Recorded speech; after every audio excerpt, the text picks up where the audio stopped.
Hello, my biddies. How are you today? Hope you're good. I'm not. My phone is locked up. Look at that.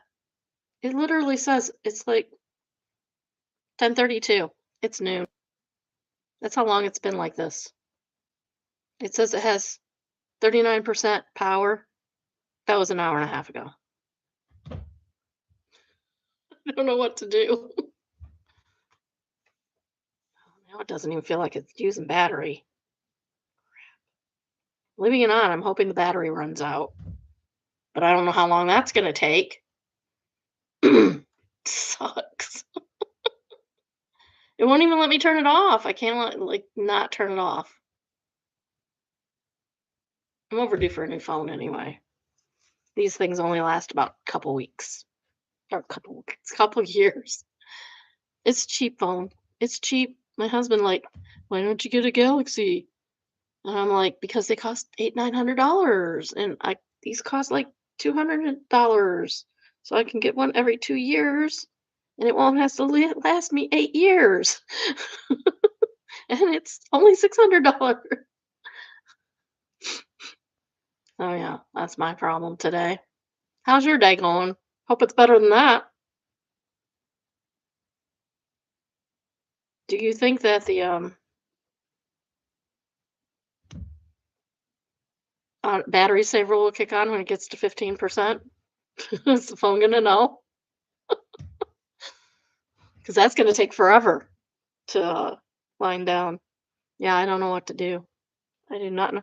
Because I mean, I can't text anybody. Usually my phone is connected to the computer and I can text from here, but it's dead, so it won't connect. So I can't even text anyone. And my husband, I can't email him because he does not look at his emails ever, ever.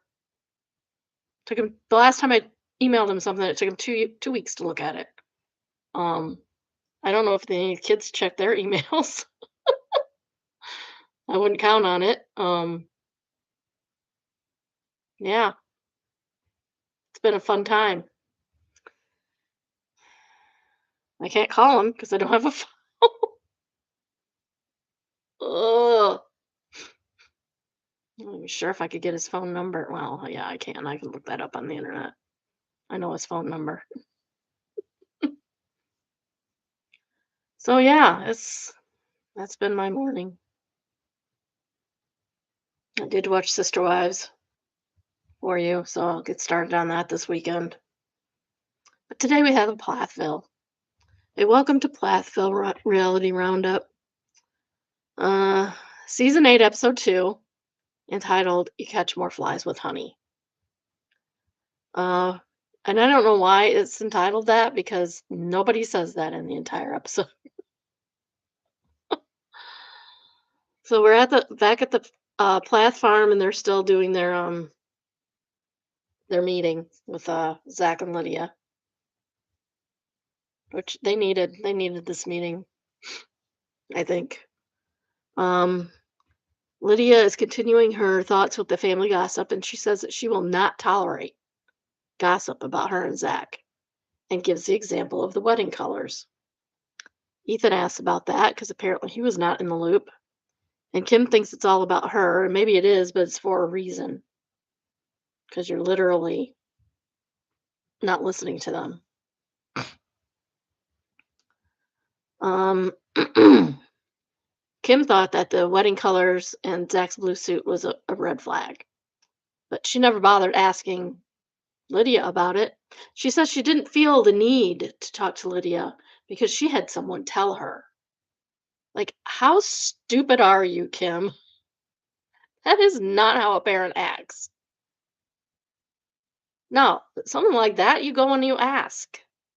Like, hey, I thought you were doing Hunter Green. What happened to that? And she would have explained it. And it's a perfectly plausible explanation. Uh, but yeah, she's guilty of the gossip and not doing the right things. Lydia did think about the forest green because she had a forest green dress, but she realized that a guy had bought her that dress and it was inappropriate to use for her wedding, which is a perfectly plausible uh, explanation.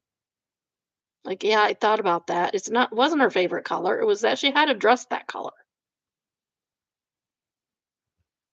Um, and that's before they decided on a color. She didn't decide on a color and then change her mind. They were just talking about colors at that point.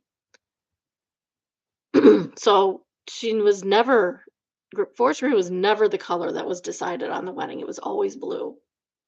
And it was her decision, not Zach's, to change it from forest green to blue. Kim says at least she's admitting it was originally hunter green or whatever. Forest green, hunter green. I don't care. No, Kim, it was blue. The green was a consideration, but it was never the color.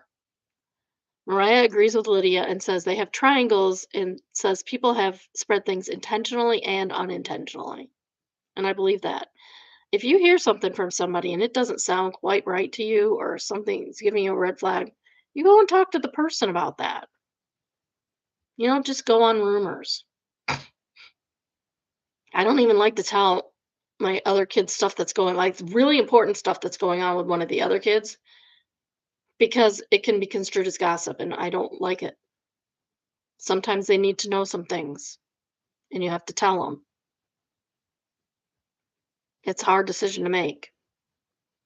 But I'm also not listening to a kid talk about another kid and then not knowing what's going on. It's silly. It's really, really silly. Kim says, I get that Lydia doesn't want us to gossip, but the dynamics of a large family, sometimes you're going to get together and say, hey, what do you think about this? What do you think about that? You know, what do you think about Isaac peanut farming? What do you think about Ethan moving down from Minnesota? Jesus, Kim, why would anybody have an opinion on any of those things? I think Kim is even more of a pot stirrer than I thought she was before. Kim should not talk about her kids with her other kids. Hey, other than saying something like, "Hey, Ethan is moving down from Minnesota. I love that I get to see him more often." Is fine. That's fine. But someone who's unaffected in any way having an opinion is completely unnecessary, and you shouldn't even ask. They're allowed to have their own opinions. You don't have to know them. Micah suggests everybody needs to work on their communication with others and says, you might think you communicated everything you needed to, but you only told one person and not 12.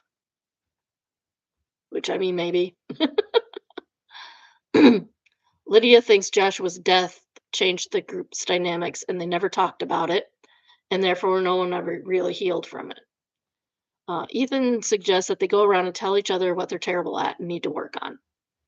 Amber, I think it was Amber, tells Mariah that she never cleans her room. Zach tells Lydia she needs to work on getting up in the morning. Zach, she's just not a morning person. Leave her alone. Signed, not a morning person. This is why I do this at noon. Lydia says, Mom, you're a great planner and have lots of great ideas, but you need to get better at narrowing them down and sticking to them. And Kim actually says that's fair. Kim said she'd like to hear from Micah more. These people do know that the phone goes both ways, right?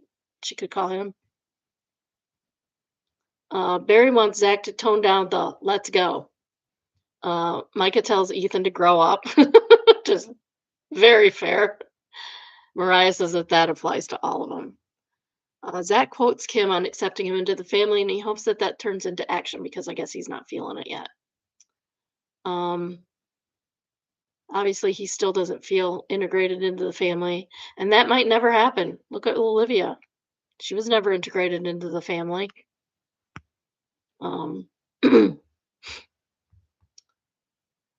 Da, da, da, da.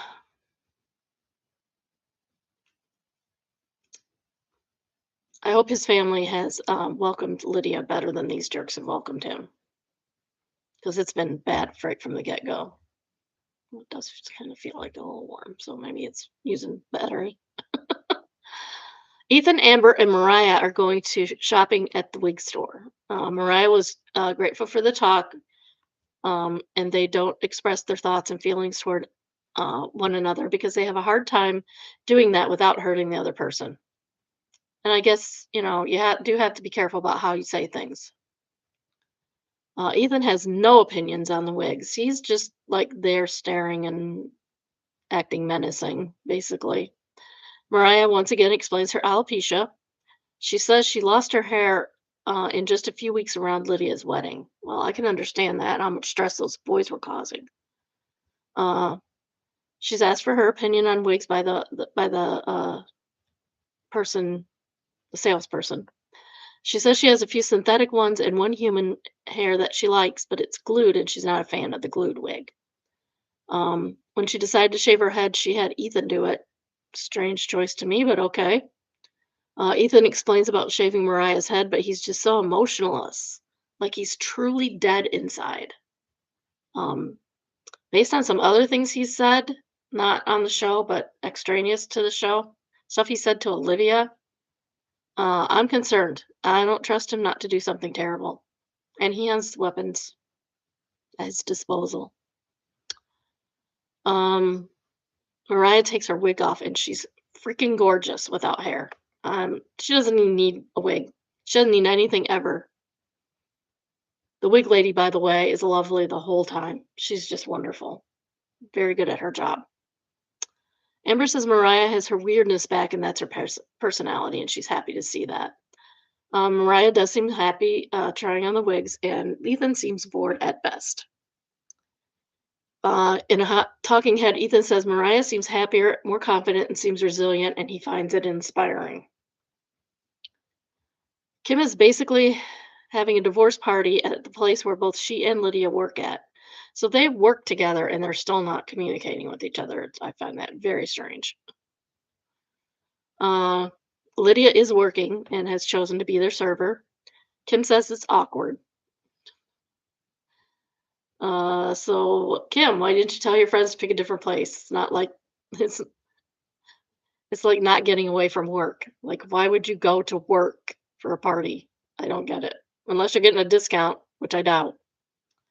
Lydia said she wanted to serve the party to show her mom that she's there and not going anywhere. And Kim says there's still tension. Kim is still not owning her behavior. Um, Kim's happy where she is and is never moving again from the farm. And then it turned into a Kim roast, which was not really a roast at all. Lenny, her friend, is the first one up, and she says a lot of nice things. And then she says, I have one more thing to say. I got your full bottle. If you remember, you know that is truly a roast. It might also be a roasted berry, I'm not sure. Then Ethan shows up out of the blue and says there's 1,000 things he could roast, but he wants to be allowed back on the farm. And he says she may be one of the only women in Georgia that has more ATVs than children. And for her, that's a lot of ATVs because she got a lot of kids. He jokes about her lack of follow through, and Lydia's talking head. She goes, "Preach it, brother." Ken gets up and says he was worried about being bored in his retirement, but that there is no shortage of projects that Kim can have him do. Um, and then Lydia gets up and announces that she's ready to start a new chapter and move on. Lydia admits that the problem the family had with Zach is the same one she had with Ken, and that she should take her own advice with her situation. And I'm glad this shows self-awareness. It's very nice to see because her mother has none. Several people in this family have no self-awareness whatsoever. Ethan, we find Ethan at his best friend Austin's house, playing guitars and singing. He said he's writing a song about Olivia. He also says he's writing a song about Tegan. He says music can help with his depression, but it can also be bad for it.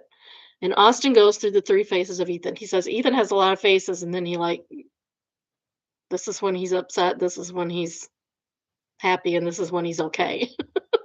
So it's just three faces, the three faces of Ethan. Ethan does not seem to be a prolific songwriter because he's taken months to write songs. There are some people like Dolly Parton that can just bang them out. Ethan's not one of those. He also acknowledges that he's a bad communicator, and we've seen that in action.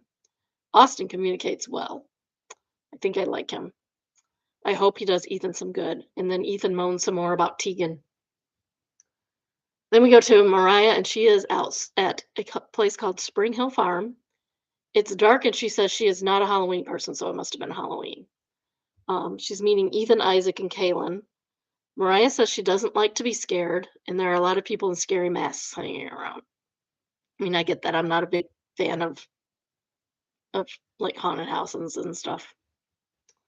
Kaylin arrives and Mariah said, I mean, I'll go through them, but I don't enjoy them. There are a bunch of deer outside. Kaylin arrives and Mariah says she adores her and has never seen one red flag from her. Kaylin says she and Isaac have been together about a year, but in the past and they've always been really good at communicating. But in the past few weeks, the communication they had has gone downhill. Ethan arrives and scares Mariah. Both girls ask that they not be in the front or the back of the group. So they want one boy in the front, one boy following, and they want to be in the middle. Seems reasonable if you're not into this. Ethan says he's just there because Kaylin's there and he'd rather have gone home to bed. Previously, he indicated that it was his idea. So I don't know. Kaylin complains that she's in the back and she's suspicious, but she doesn't know why. Um, Mariah gets separated somehow, but then they get back together and the guys make the girls follow them. They finally get out of the corn maze, and Isaac asks Kaylin to come to his truck and talk with the mics off. And they say that he broke up with her. And that is the end of that. So, we will go to Murdered by Words, and it is entitled Always Someone Else's Fault. Sometimes it's hard to tell which one came first.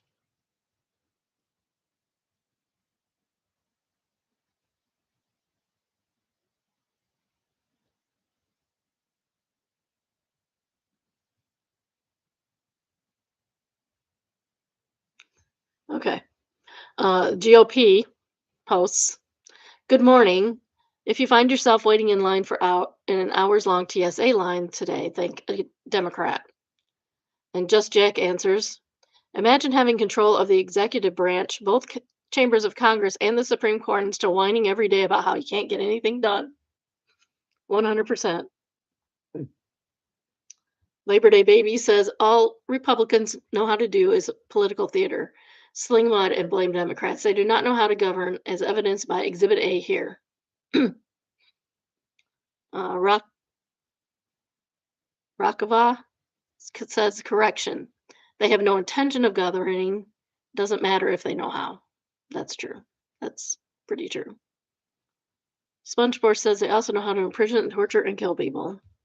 Very well. They do that very well. Best Camera says imagining firing air traffic controllers and TSA agents and saying this. Independent Special says imagine being a voter and thinking those things were good things. Somebody says, yeah, who needs air traffic control? Celtic Sith says, if you find your child has been sexually assaulted, thank a Republican. Yeah, no kidding. Then we go to Arches National Park. And this is from Liz from Oklahoma. And it says, if it is cloudy, you will not get a good view of the arches.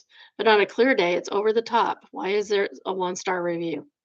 I've been there 2 times and will always visit when I'm in the area. If you have children, take them. You will be glad they did. It is easy to walk, easy to drive, and a lot to see. What a rare nature of God to see. Now, why is a 1-star review, dude? That sounds like at least a 3-star review, if not 4. But yeah, if it's cloudy, you're not going to see as much. That's common sense. Everybody should already know that. Next is What Should I Do? And it is entitled X Reaches Out After 18 Years. There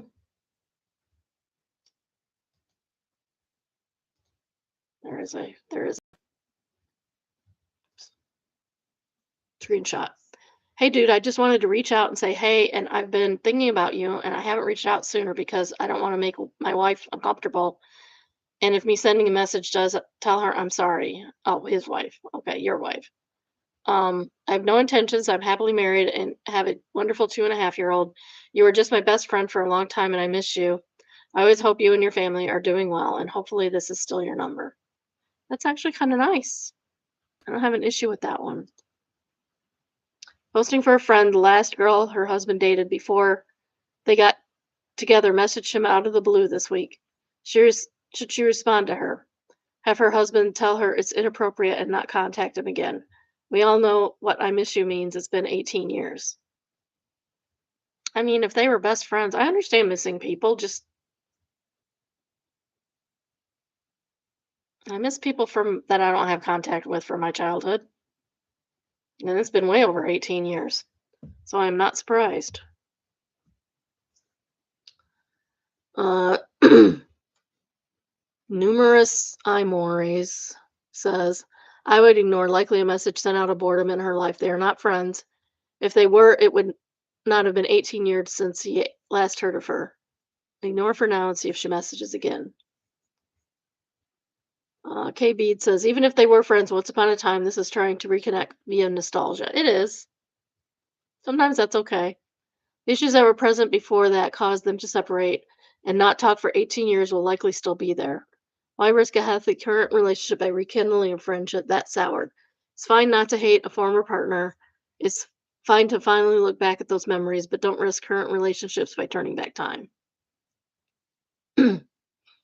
Trilobot says, exactly this. My ex and I split 10 years ago, so as long as we were together, we've been apart. We split amicably. Our lives took different turns. No bad blood. No one was doing anything wrong. We just grew apart, and our jobs kept us physically separated a lot.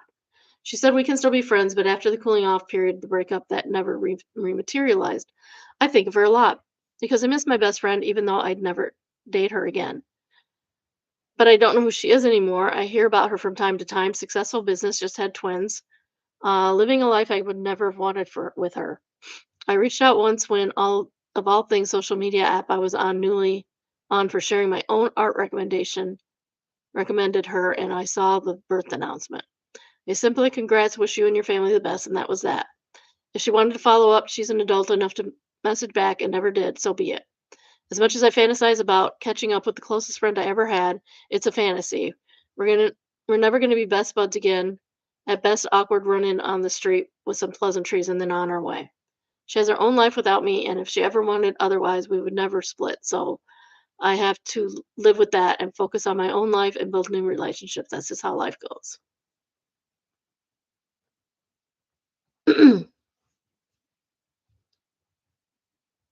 But I don't honestly see anything wrong with saying, "Hi, hope I'm doing well. Hope you are too." I don't see anything wrong with it. You're not going to rekindle that relationship. If your spouse is bothered by that, you have other issues going on. Every time I've been in a situation like this with an ex-girlfriend, it's somebody who either wants to cheat or needs something, usually money. Ignore. Why invite nonsense into your life?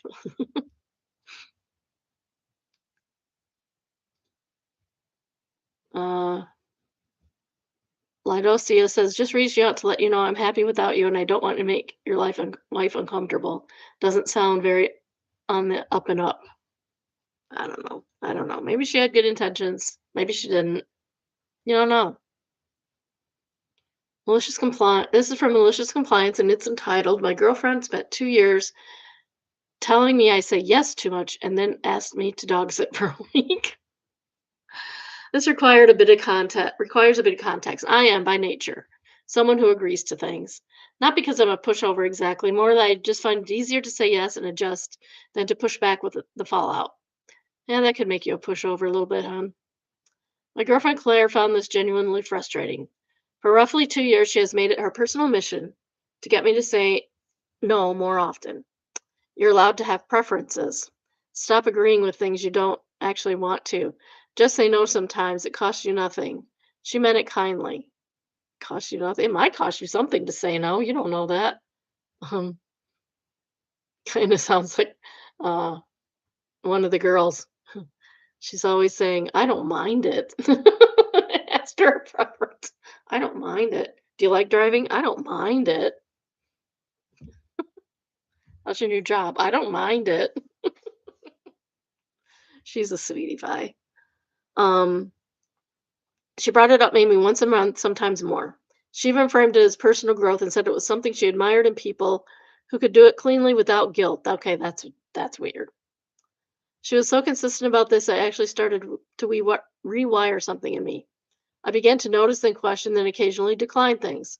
Small stuff at first. I said no to a friend who wanted to borrow my charger for 3 days. I told my cousin I couldn't make it to his thing. It felt strange, but Claire was genuinely proud every time I reported back. Then in late February, her friend needed someone to watch her dog for 8 days while she visited family. Claire asked me if I could do it, and I want to be clear that I thought about it for a real amount of time.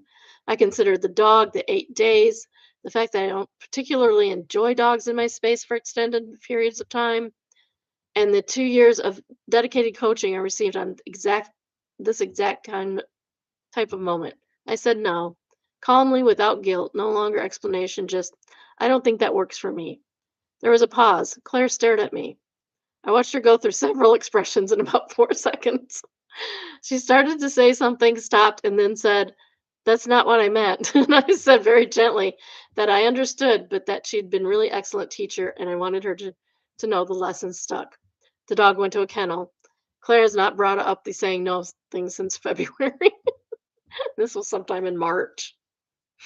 Wayne My Life says, I'm proud of you, OP. I want to kiss you as a reward, but I'm going to be sad if you say no. OP says this feels like a trap specifically designed for my growth journey.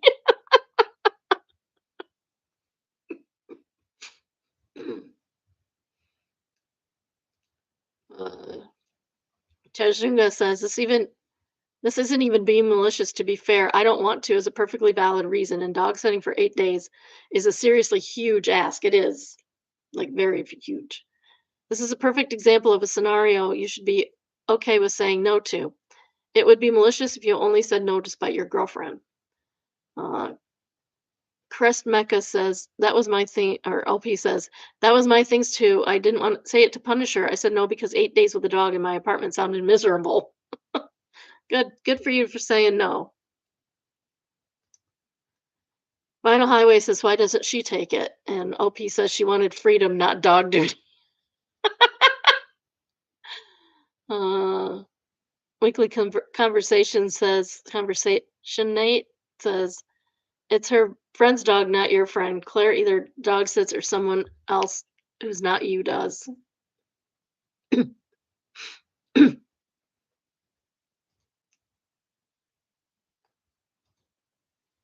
All right. Now we have Evo Buildings. This is the Bellevue Stratford Hotel in Philadelphia, Pennsylvania.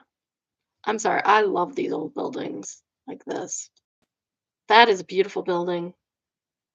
It's absolutely gorgeous. It's got, what do you call it? I want to say gremlins, but it's not gremlins. It's not goblins. It's something else.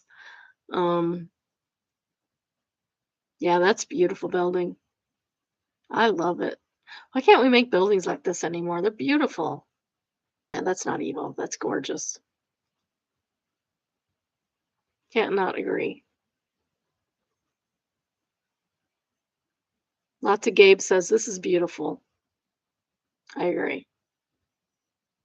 Uh, Blank Blank says it's nice on the inside too. A really fancy joint. Room 1408, please.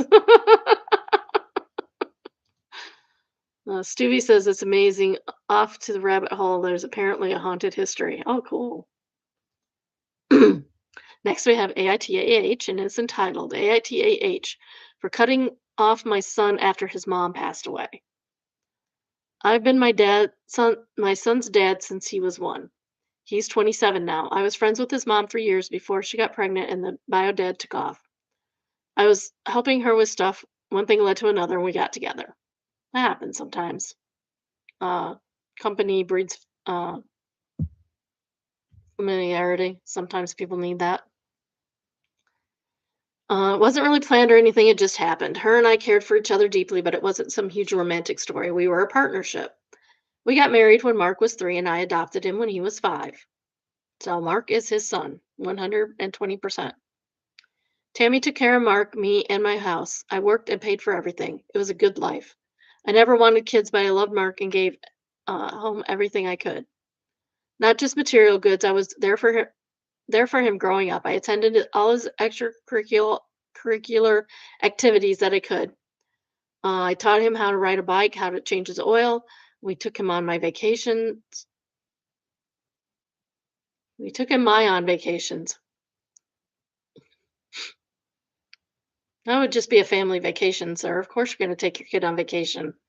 What else are you going to do with him? Pawn him off onto somebody? I made sure that when he graduated from university, he was debt free. Good dad. I didn't do that. Bad mom. He was always a good kid. University changed him and he became distant. He would call to talk to his mom, but not me. It turns out he met a girl who had been adopted, and she had baggage she decided to share with him. He had contacted his biological father, and I was displaced. Oh, that's really sad.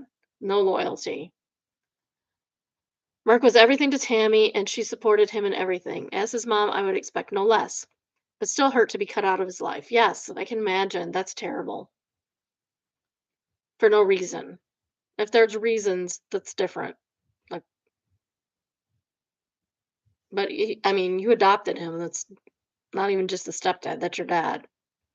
When Tammy got sick, Mark and I would see each other when he came to see her, but we'd barely talk.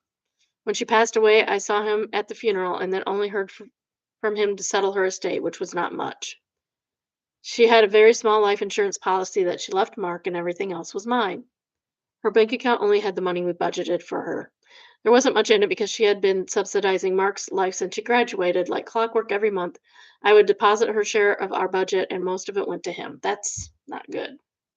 Mark needs to be on his own. Tammy and I had separate life insurance policy that we set up. It was more substantial than the other one. We originally set them up in case anything happened. The other could have money to live and take care of Mark. I was a beneficiary since I was paying for it. Now that his mom is gone and not helping pay his bills, Mark is calling me for help. I said no. Yeah, like you've treated me like crap for years, dude, and you expect me to take up your mom's burden? No, no. You should have been if actually you should be on your own. You're a grown adult, so don't even. I made sure you didn't have debt, so you should be on your own. Don't even come to me for money now. He said he had the money from his mom's life insurance. Everything else was quite literally mine. Even the car she drove was leased by me. He is upset with me that I obviously never thought of him as a son if I was willing to do this. You never thought of him as as a father. Get out. I told him to ask his bio dad for help since that's who he wanted in his life. His wife, Sarah, the girl from university, called me and said that I would be cut out of their lives and I would never see my grandchildren. They don't have kids yet, but I suppose they are planning on a family. I told her I was okay with that.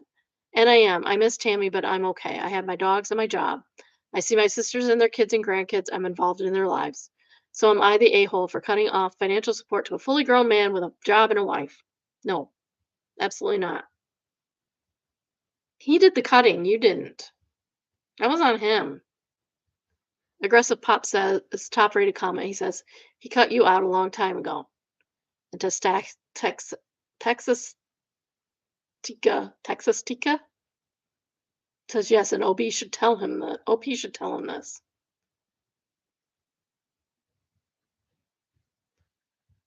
Abel Stay answers that, the first comment with Mark is now entering the FAFO stage. Maybe he should have cut his dad out at the behest of his girlfriend.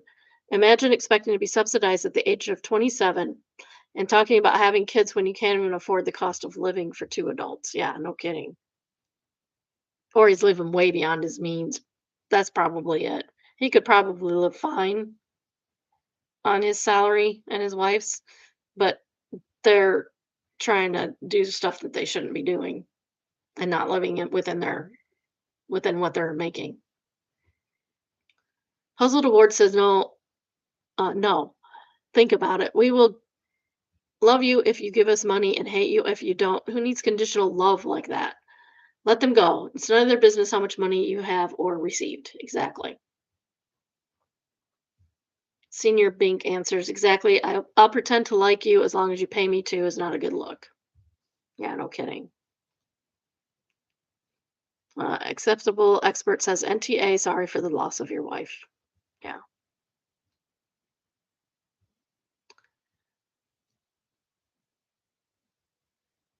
Evs that have no sleeves says, and your son, I'm adopted, and I think it's a squirrel. It looked like a skunk for a minute. I don't know why.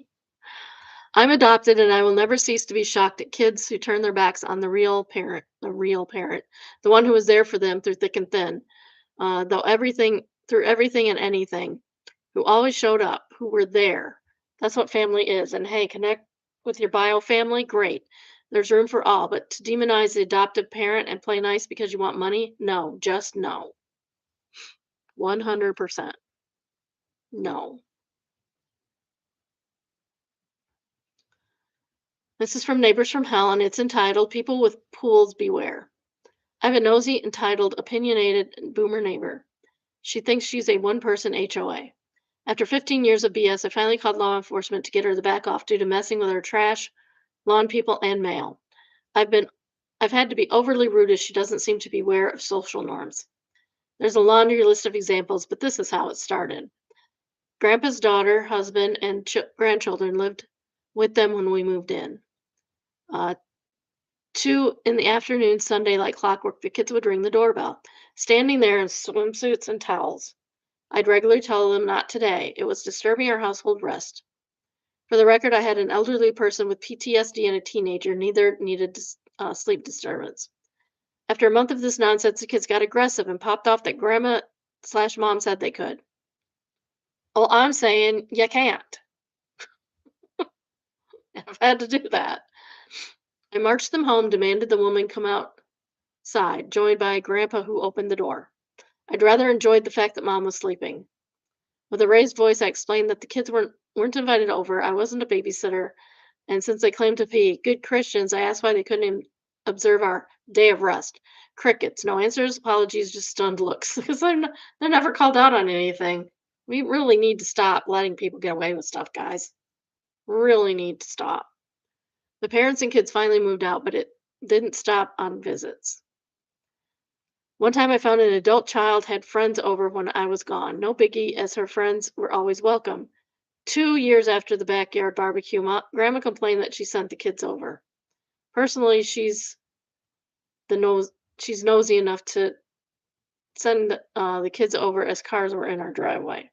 The kids supposedly left because my adult child and her friend, way over minimum drinking age, had beer. Good for them.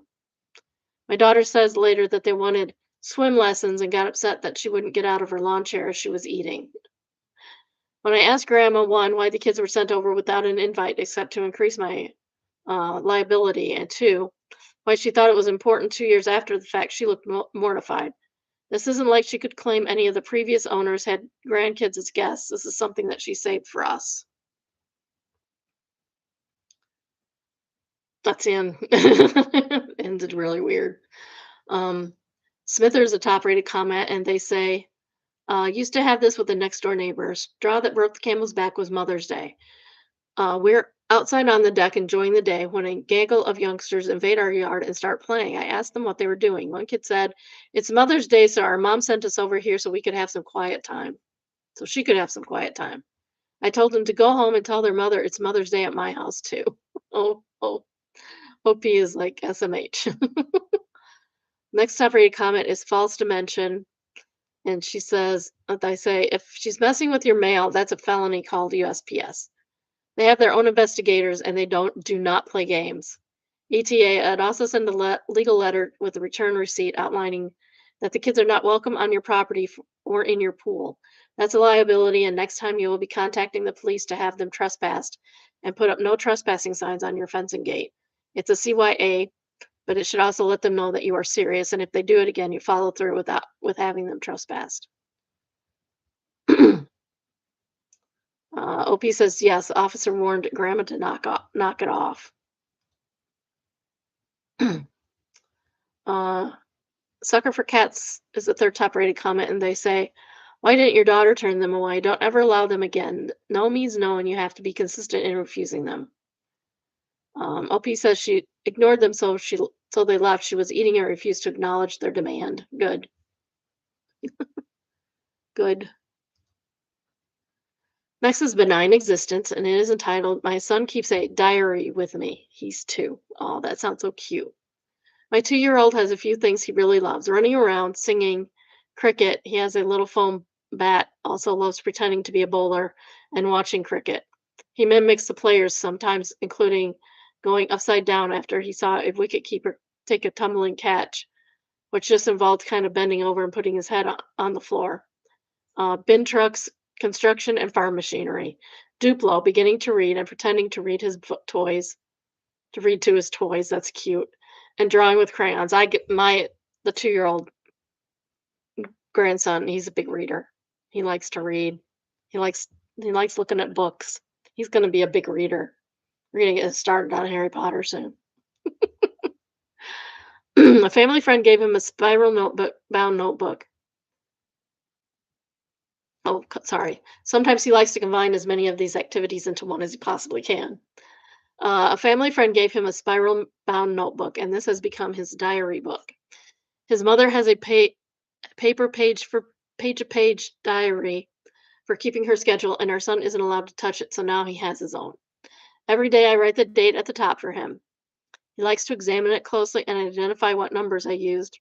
As a starting point, I started pointing to the middle and saying, "That's a month. We're in a day, month, YY country." Then I sat down, uh, t- then I write down the highlights of his day, which he dictates for me. Today included, saw a big round cement mixer. Bin truck goes vroom, vroom, vroom. And then we draw pictures together and he makes notes, little delicate marks with his crayons or his pencil.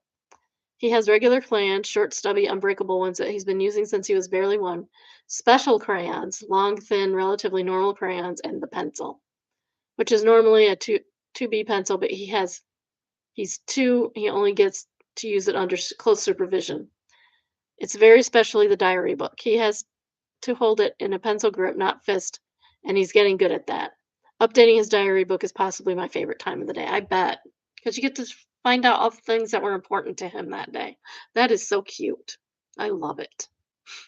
The blonde is the top rated comment. She says, "This is wonderful.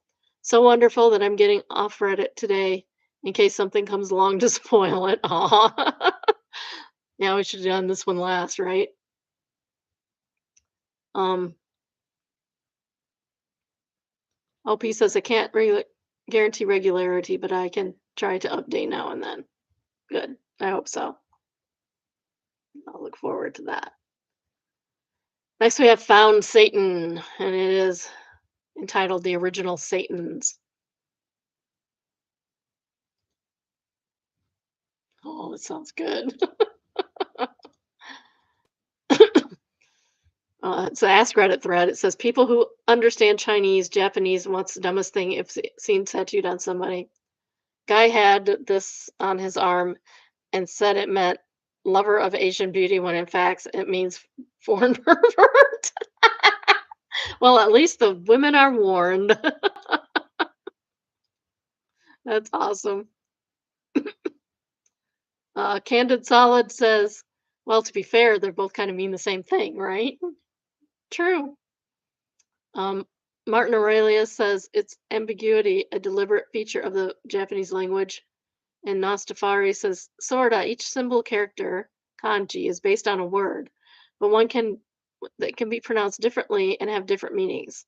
Multiple kanji can sound the same but mean different things, and some kanji look quite alike, especially for those who don't know kanji, but don't have anywhere near the same meaning. Now add all that stuff and doesn't always cleanly translate to English or whatever other language, and even those that do might have different cultural nuances to them, adding even more ambiguity. Ambiguity. There, I did it finally. Ambiguity. As an example, take the English word lead that can mean the metal to be pronounced differently when you use it to say he is in the lead, and it's a word that may or may not rhyme with itself depending on the context.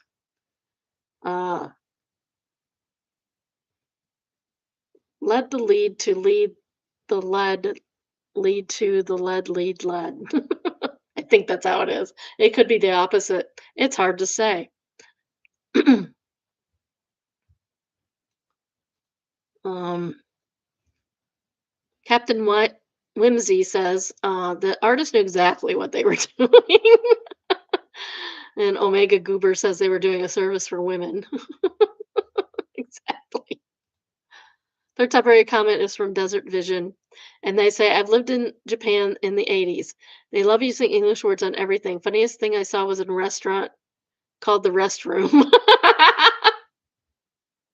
The whole restaurant was the restroom, not just the restroom. Should call it the food place or something, not the restroom. Next, we have Just No Mill, and his entitled Mill told our 5-year-old she's staying with us post birth. The other week, my 5-year-old was on the phone with mother in law, and she asked him if he was excited for his baby brother to be born and that she was going to come and stay with him and sleep in his bed since mommy will be with the baby. Why would you say that? Nobody ever asked or invited her to stay. In fact, my sons are staying with my next door neighbor and their friends while I give birth. She never communicated anything with me or DH. And husband is under strict house law not tell her anything about labor or when it starts. But I am just mind boggled that she thinks she can insert herself without even a conversation about our birth plans with me.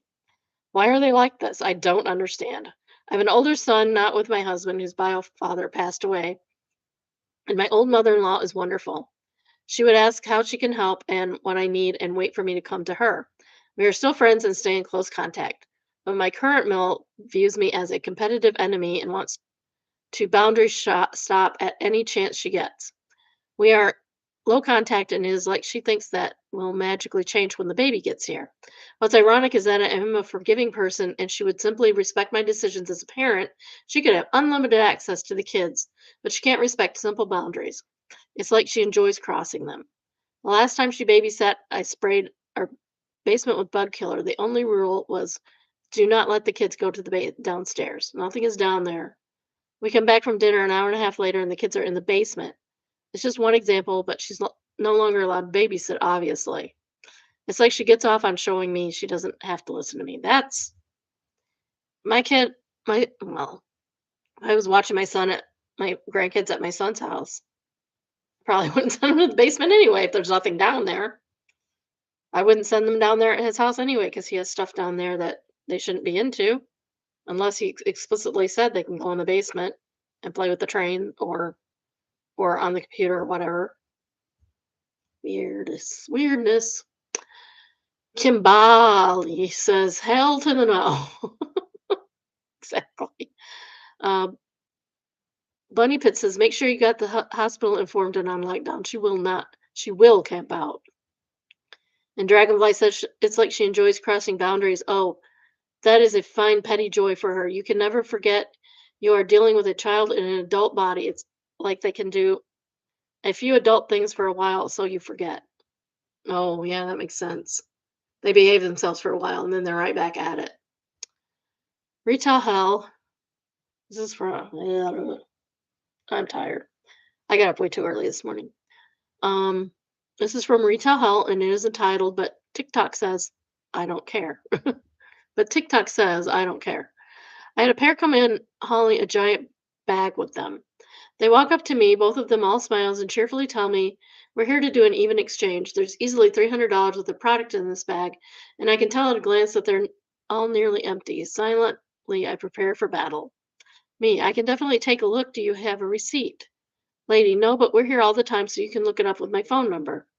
That's not what I asked. Me, great, let's see what you've got. You know, our exchange policy lets you bring in anything new or gently used. Lady, does it? Since when? Since before 2022 when I started. You are here all the time and you don't know that. Me, going through the bag and seeing that it's like 90% used. Yeah, we have a larger copy of the return policy at the registers if you'd like to take a look at it. It looks like these are all pretty heavily used, so we won't be able to exchange them. Lady, there was a video on TikTok that says we could do an even exchange on anything. No, there wasn't. And if there was, they were lying, and not everything on the internet is the truth, Dorcas. Man, I have it right here. Cue video of some random woman in her living room insisting that we'll take back anything for brand new product, no matter how much it's used, as long as you say it's for even exchange, like it's some kind of magical command we have to follow. Me, this isn't the company's account. and we haven't had any policy changes, so I'm not sure where this information came from. Sorry about that, but looks like you got plenty of use of them. Lady, is there a manager we can talk to? I call over the manager. She's forced to watch the video. She also points out that it's wrong and repeats the policy. They will not get $300 worth of free crap in exchange for their literal garbage. They finally leave, taking their bag of nearly empty trash with them. I assume their plan is to drive around to the other locations to try their luck there. Don't believe everything you see on the internet, not even TikTok, especially maybe not TikTok. Make markers and T says, I wish the response could be, ma'am, social media isn't real. This is our actual real store policy. Bye. Celtic Airborne says, or the person in this video is just doing this so they can laugh at all the gullible people who think it's true. You aren't really one of those people, are you? Retail Hell Girl says, I had someone argue with me one time that Google AI overview said my store price matches many other stores. And when I told her the store she was trying to price match wasn't on our list, she kept insisting Google said it was. It wasn't even the same exact product, so I couldn't have done a match anyway.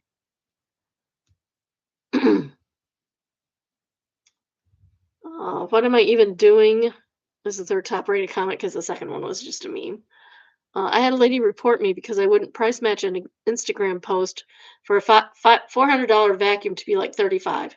Cussed me out for 5 minutes while I tried to explain to her that just because some stranger lied on the internet does not mean I'm going to lose my job so you can score a deal. Instagram and TikTok were my mortal enemies when I worked retail. Oh, that sounds horrible. Yeah, just because somebody on TikTok says something doesn't make it true. Pick your battles. Learn how to decipher lies from truth. I'm still not doing anything. Still not moving. Um, Next we have Petty Revenge, entitled Deliberately Outstayed My Welcome on the Beach. Today I, 25 male, was looking for a spot to chill on the beach and read my book. The heat was real intense, so it wasn't possible to be sat in full sun, and shade was very hard to come by. Eventually I came across maybe three, maybe four trees evenly spaced out, two of which had deck chairs placed under. Now, immediately I knew these chairs had been placed by the nearby resort, so I made the decision not to sit in them, but seeing as they were not on private land but on the public beach, I laid my towel down and sat beside them. An hour or so passed. I had been swimming, reading, minding my own business when I knocked my bag over into the sand. At this point, I put my bag on one of the chairs, seeing as in all this time it had remained undisturbed. Sure enough, minutes later, an old man, probably in his late 60s, comes over grumbling to himself and stares at me angrily, pointing to the chair. I removed my belongings and found myself apologizing begrudgingly, given the manner in which I'd been consulted. The man continues to grumble and groan indistinctly as he moves the chair around, and I try to read my book. Just then, his wife, I assume, joins him, and they both begin berating me in thick German Austrian accents as to how I had the whole beach to choose from and decided to sit there. Sir, I was here first. You were not here. Now, if I'd been asked respectfully, I would have just moved and gone about my day, but given the manner in which I was spoken to, I decided to stand my ground. Calmly, I told them they could also choose to sit anywhere along the beach, at which they grew even more animated. I told them I was doing no harm, sat on a public beach, which at the point the man started to shout at me, You're crazy, you're crazy. You put your luggage on my chair. Well, sir, I didn't know it was your chair, and I don't think that chair belongs to you anyway, because it's the resort's chair. I calmly said I'd been here for an hour and that it hadn't been an issue, at which point they snapped back that they'd been there longer. I still don't understand the logic in this. I simply put to them that I didn't have an issue with the situation and went back to reading. They both set down their belongings and stormed off into the sea, presumably waiting for me to leave. At this point, I realized I was all but ready to go off in search of lunch anyway, until this delightful couple gave me a perfect reason to stay just a little longer. For half an hour, I sat with my book, occasionally looking over to them as they swam around, glancing back to me to see if I'd gone. Eventually, the man returned. I stayed with my head in my book as he moved his chair around me, deliberately hanging it over my head for a length of time. Where do people get off, seriously? I didn't look up to see what he was trying To gain from this, I did, however, note him deliberately walking across my towel as I was sat on and doing his absolute best to kick as much sand my way as possible.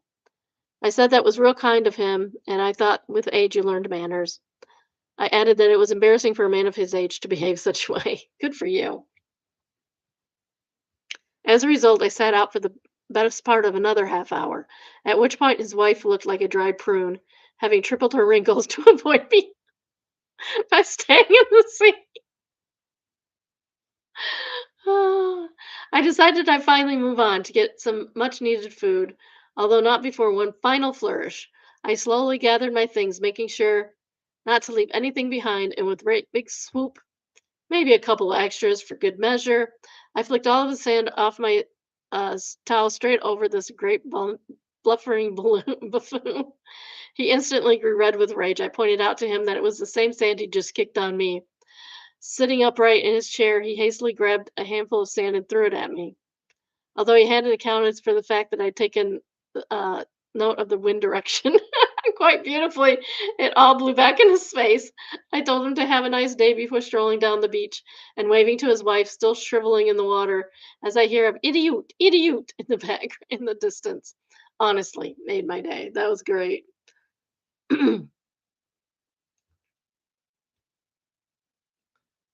Forest. It's a forest. I got it. I get it. I get it. Forust. Forest. Says, I'm a firm believer in you can only save a space by being in it. Okay, interaction says warm bodies save seats. That's what we go by. Drake, Drac is right, says, depends. If you shovel out a spot in a snowed in street and that parking spot is yours. Yes, exactly. The second top rated comment is Formidable Mistress, and she says, one of the Backstreet Boys and his wife bought a beach house near where I live. They've been waging a war to try and keep people off the beach behind their property. Here, the laws state the beach is public and anybody can be on it.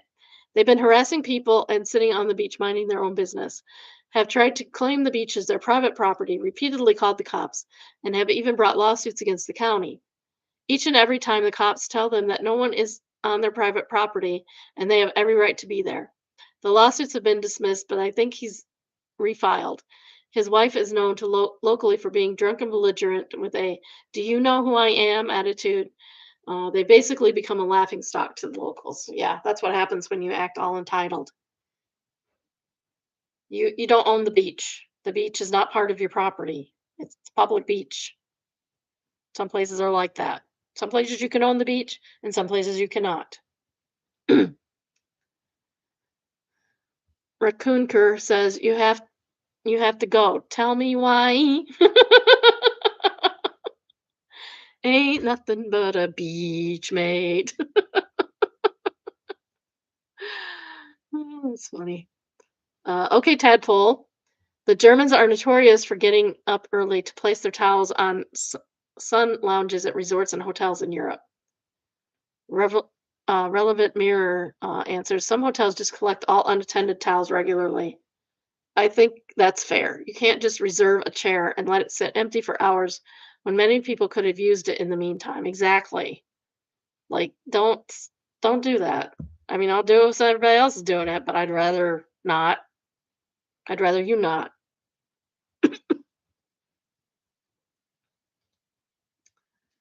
No Mission says, I've always had the attitude, you can be first after me. Don't like it, then go away.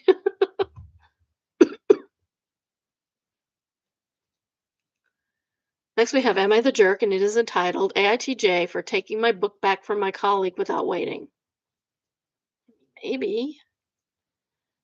I share a workspace with a colleague who sometimes takes things from my desk. It started small, like a pen or a charger. Each time there was a quick apology and a comment about how we all share the space anyway. I don't really agree, but I let it go. No, you should say, no, that's my pen. It's my pen. Just because we share the space doesn't allow you to use my pen or my charger, especially my charger. Pens come and go, but chargers are forever. A few days ago, I noticed a book from my desk missing. It's not expensive, but it means a lot to me. Later, I saw it sitting on my colleague's desk with the pages folded and the cover bent. Oh, I'd be so mad. I asked for it back. My colleague laughed a little and said they were still reading it. That's when I got frustrated. I walked over, picked it up, and said, I do not want my things taken without asking. That's fair. That is so fair. Things got quiet after that. Someone else later told me I made a bigger deal out of it than it needed to be. No, you're ruining my book. I keep thinking about how my book looked and how annoyed I felt in that moment, but I also wonder if I came off too harsh. Am I the jerk for taking my book back like that? No, absolutely not. Some people don't respect books, you know. And you should ask. That was clearly um, a personal object that nobody has any reason to take off your desk. Why are you taking things off of other people's desks? This is how this is how accidents happen. You take somebody's out desk, you go find the appropriate Corvette, and you run it into a tree, and it catches on fire, and you're burned over 90% of your body. True story. You can look it up. Happened 3 years ago last July, maybe maybe 2 years ago. 2 years ago, this 2 or 3 years ago, this next June. It's in the Detroit papers. Slow Rain Window says, you're not wrong here. Taking things without asking is not sharing, it's just taking. You asked once and got brushed off, so going to get your book makes sense. Yes, exactly. Savage Blossom says, it's honestly weird the coworker even laughed when asked to return someone else's stuff. Taking it back yourself is pretty normal reaction. Exactly. Bunny Bean says, NTJ, it's one thing to borrow someone's book and another to fold the pages. Damaging someone else's stuff is never okay. Adhesiveness Civil says, my grandfather was a rare book dealer. You don't fold pages, especially in someone else's book. Mama Cass said, this infuriated me even more than stealing the book. They damaged it. Exactly what I said. Critical Signature says, not only no, but hell no. Next, we have Entitled People, Entitled Restaurant wants me to pay for their mistake. Okay, that sounds a little strange. This happened a while ago. I went to a Thai restaurant I'd never visited before. All of their dishes had ingredients listed in the menu. I picked a noodle dish that listed noodles, veggies, sauce, and choice of protein, and I chose tofu. When I get my order, it was immediately apparent the whole thing had been stir-fried in egg in addition to the listed ingredients. This kind of bummed me out since I can't eat eggs. I let the wait staff know and asked if they could remake it, and they said yes with no fuss. I got my food shortly after and enjoyed my meal until the bill came. I'd been charged for the noodle dish twice. I asked my waiter why I'd been charged twice since the first one had been made in error.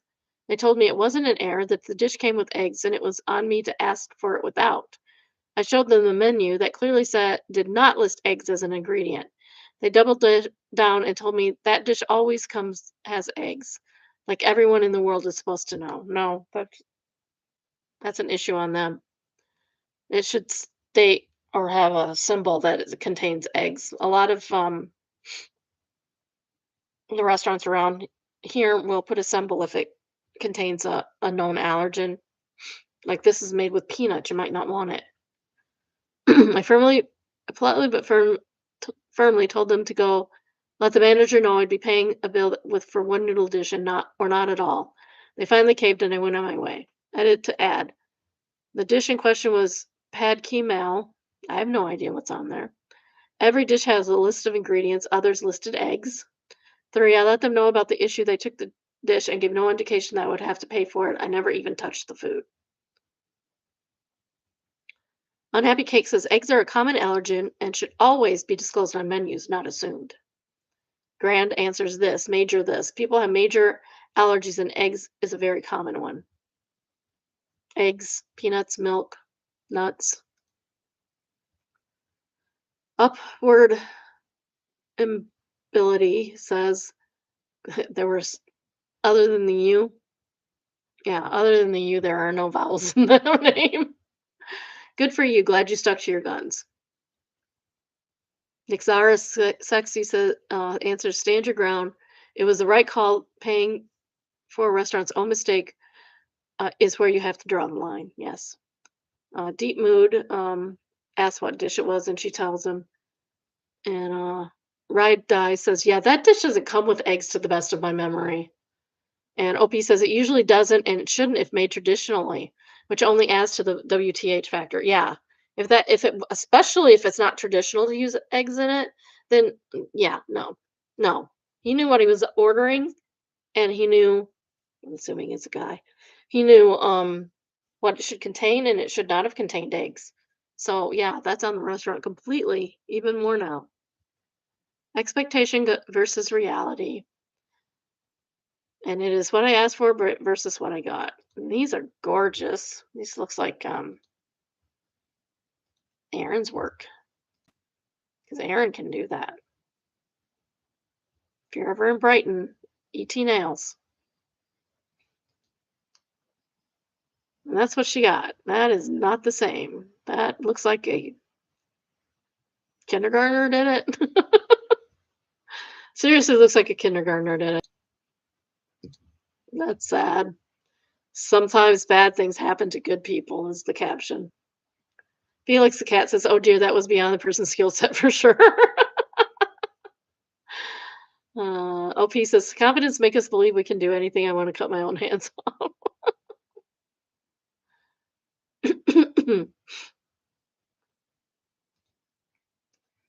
um, Revolutionary Rock says, "OMG, I'm crying." Brown Sugar Bear says, "Swear to God, she shellacked cake frosting." All right, if you haven't already, please like, subscribe, and turn on your notifications. I try to go live at least 4 times a week, usually around noon Eastern time. Tell your friends, tell your family, tell your enemies. Um, Tell the person that tried to take your spot at the beach. If you have a story of your own or come across a good one in the wild, please send it to us at an email entitled submission. If you would like a link to the day's current live, send an email entitled subscribe. I'm trying to now send those the night before so that you have plenty of time. The email is biddybrunchbunch, all one word, at gmail.com, and the address is also in the description. Next, we have a real estate, uh,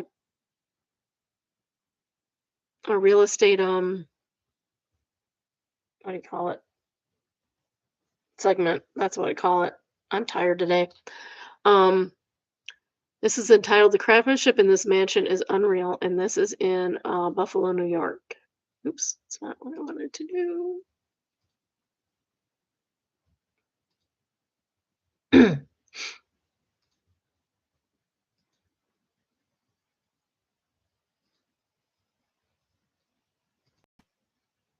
So that's what we're looking at. That is a big house.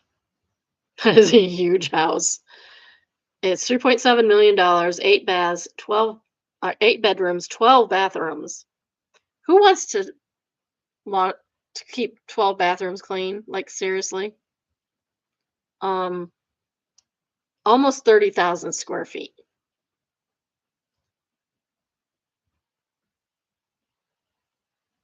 Looks like it's got enough yard. That looks like it should be a museum or something, honestly. Wow, that's beautiful. That's been kept up well. No wonder it's nearly $4 million. That is gorgeous. Holy cow.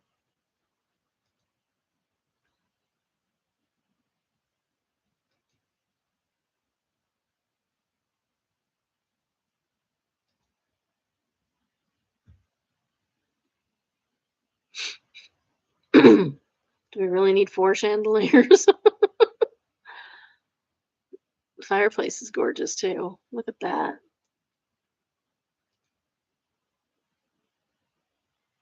That is really cool. Well, the Duggars are probably putting skirts on those guys in them. Oh, that is cool looking. Marble walls is crazy. I think that a table would be big enough for my house. It would be too big, actually. Trying to find a bigger table so that we can put all 10 of us around it. Wash your hands. I don't like the toilet at all. Don't like those squatty little toilets. Yellow room. I'd probably be repainting.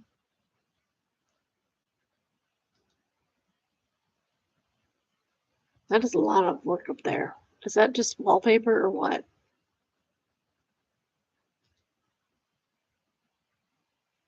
All the decoration is gorgeous. I'm guessing 1800 sometime this was built. That would be my guess. I could be wrong. Georgian. Yeah, that'd be my guess.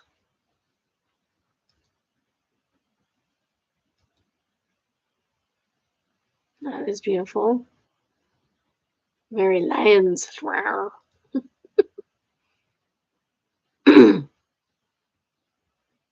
I'd definitely be replacing toilets in this house. I do not like that for some reason. That's gorgeous too. Flowers on the ceiling. Why are you putting flowers on the ceiling? Is this another dining room?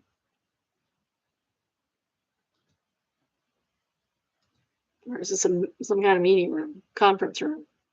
Telling you this could be an office or something. I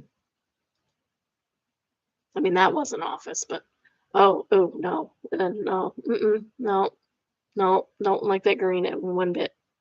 And it looks like it's wallpaper. Ugh, that's wallpaper too. Yeah. Sorry, I have traumatic response to wallpaper from having to unwallpaper a entire house practically.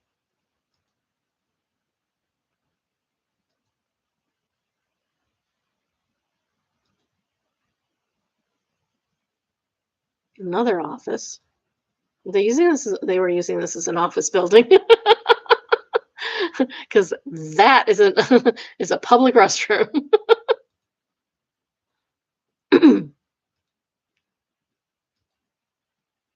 Oh, holy cow. That is a commercial kitchen. Okay, this is not a house. That is not a house. Why does it have a commercial kitchen?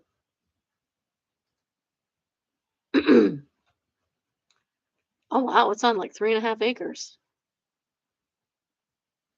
No, 3.25 acres anyway. Built in 1895. Woo me! Yay! Told you.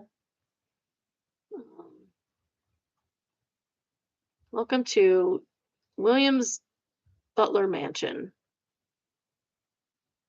World-renowned architect Stanford White from McKim, Mead and White. It's on a corner. It has 40 rooms. It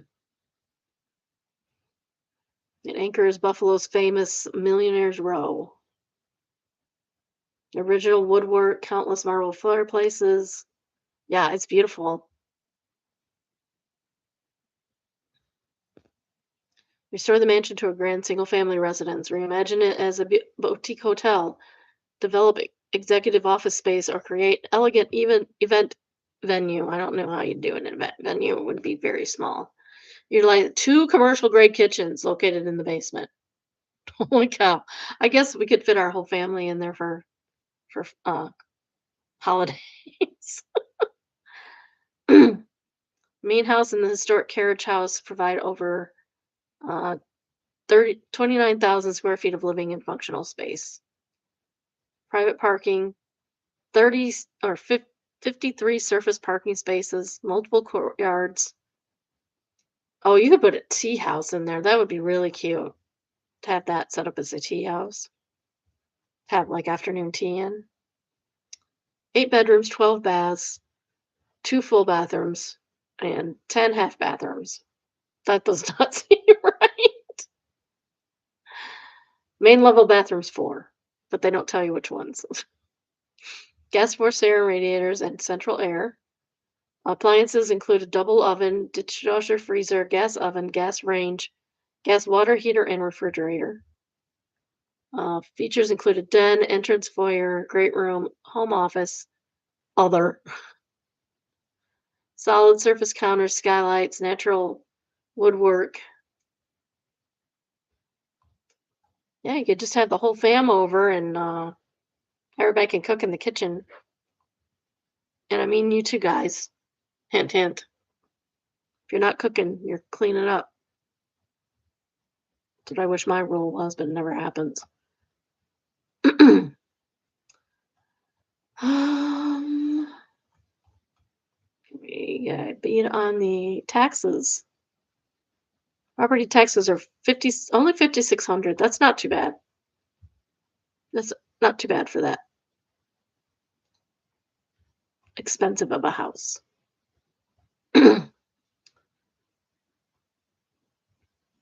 Druin says, absolutely gorgeous. The heating cooling bills on it must be 30K. Oh, the heating and cooling is 30K. Oasis says, no, just fill it up with hot, sexy people in the winter and then cold, distant people in the summer.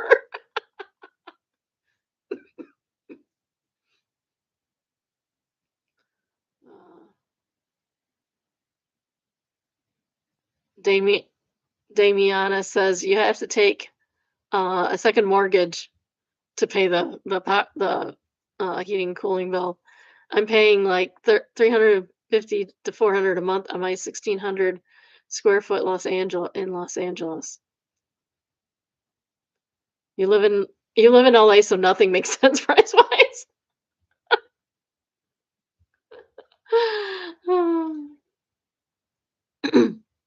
Little bit says this would be beautiful art gallery or museum. I agree. It would make a gorgeous museum. Silver McFly answers, imagine the galas and charity balls this place could host. That would be cool. See, that's a better use for it. Finchman says, adjust for inflation, I would bet, willing to bet this house is cheaper now than it originally cost to build. Williams built it in uh, for 250,000 in 1895, which is worth 9.7 million today, and they're asking 3.7 million. So yeah, you can't replicate that at all. Next, we have signs of the story, and it is entitled "No Contact Drop Off."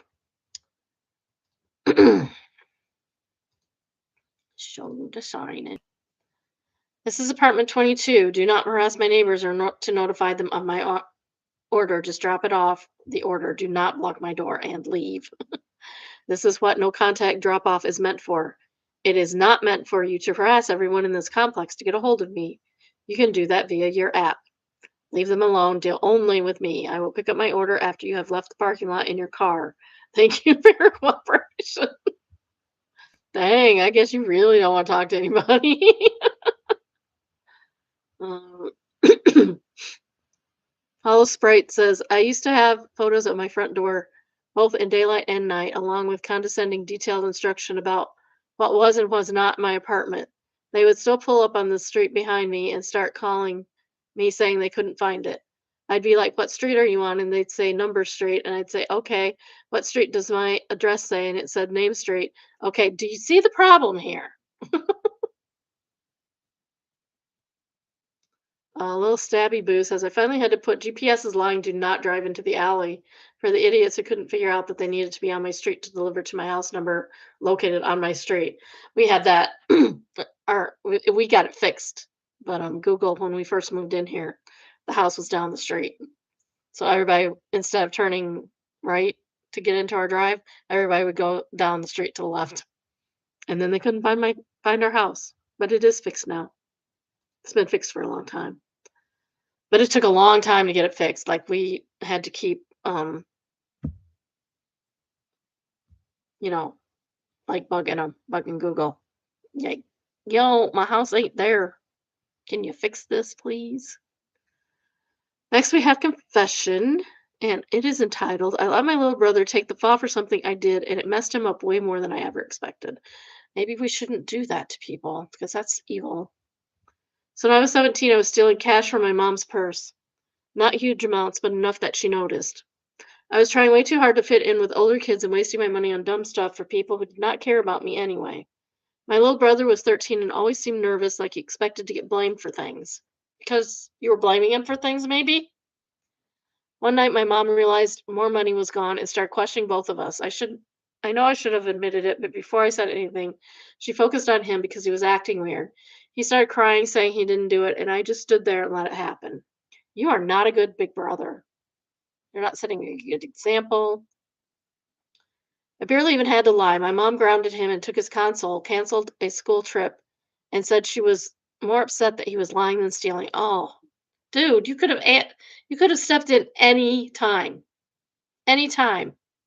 After a while, he stopped defending himself and just went quiet. I kept telling myself I would confess later, but I never did. I'm 29 now, and we are civil but not close. Well, I don't blame you. I don't blame him at all. A couple of years ago, he brought it up when we were drinking and said that the moment he realized nobody in the house was ever going to believe him over me, so that he just stopped trying. He was right. Mom still thinks he did it, and I think permanently changed how he sees him. I did that. Now I keep thinking about confessing, but it feels gross because it seems like I would just be doing it to dump my guilt on anyone else after all these years. I know I earned the guilt. You're an ass. Even my daughter confessed to me before she was 29 that she blamed stuff on her brother. But I never did anything like take his stuff away or anything for it. It was all minor stuff. Lizzie Pooh says, as a mom to a 14-year-old boy, it really breaks my heart for him. This broke a piece of him, and you let it happen. You need to come clean, and whatever is still able to be fixed. Exactly. Exactly.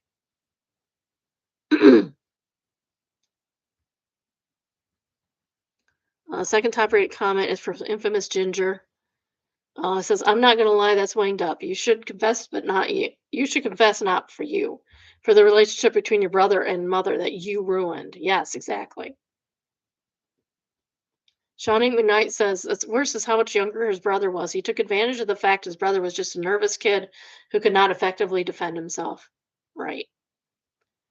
Unravel the Universe says, this level of betrayal is next level. He broke his brother's spirit. Hope he should come clean with his mother for his brother's sake and prepare to have his brother never wing speak to him again. I could not live with this guilt if I were him. Exactly. Yeah, you've earned the guilt, but you also need to confess. Come clean. This is not your mom's not going to do anything to you now other than be angry. Booberry DeBerry says, bro, you need to confess to your mother and apologize to your brother ASAP. And holy crap, I just came back to this. Thank you, everyone, for the awards. So you got 29 awards. Uh, Drop It Like It's Cold says, this, he knows you did it. He knows you know, and that you are lying. Might as well try and heal things even after so much time.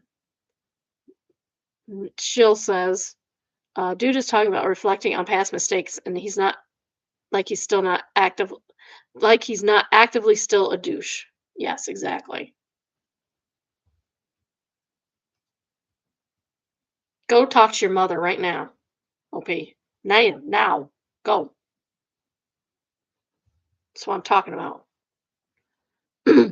Interesting AF. A petri dish of human brain cells just learned to play Doom.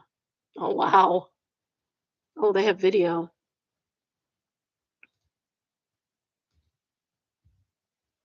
Yeah.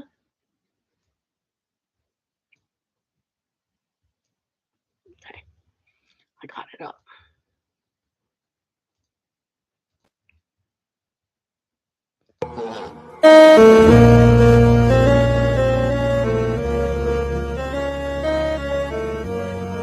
Crazy. That can't even be real. That is nuts.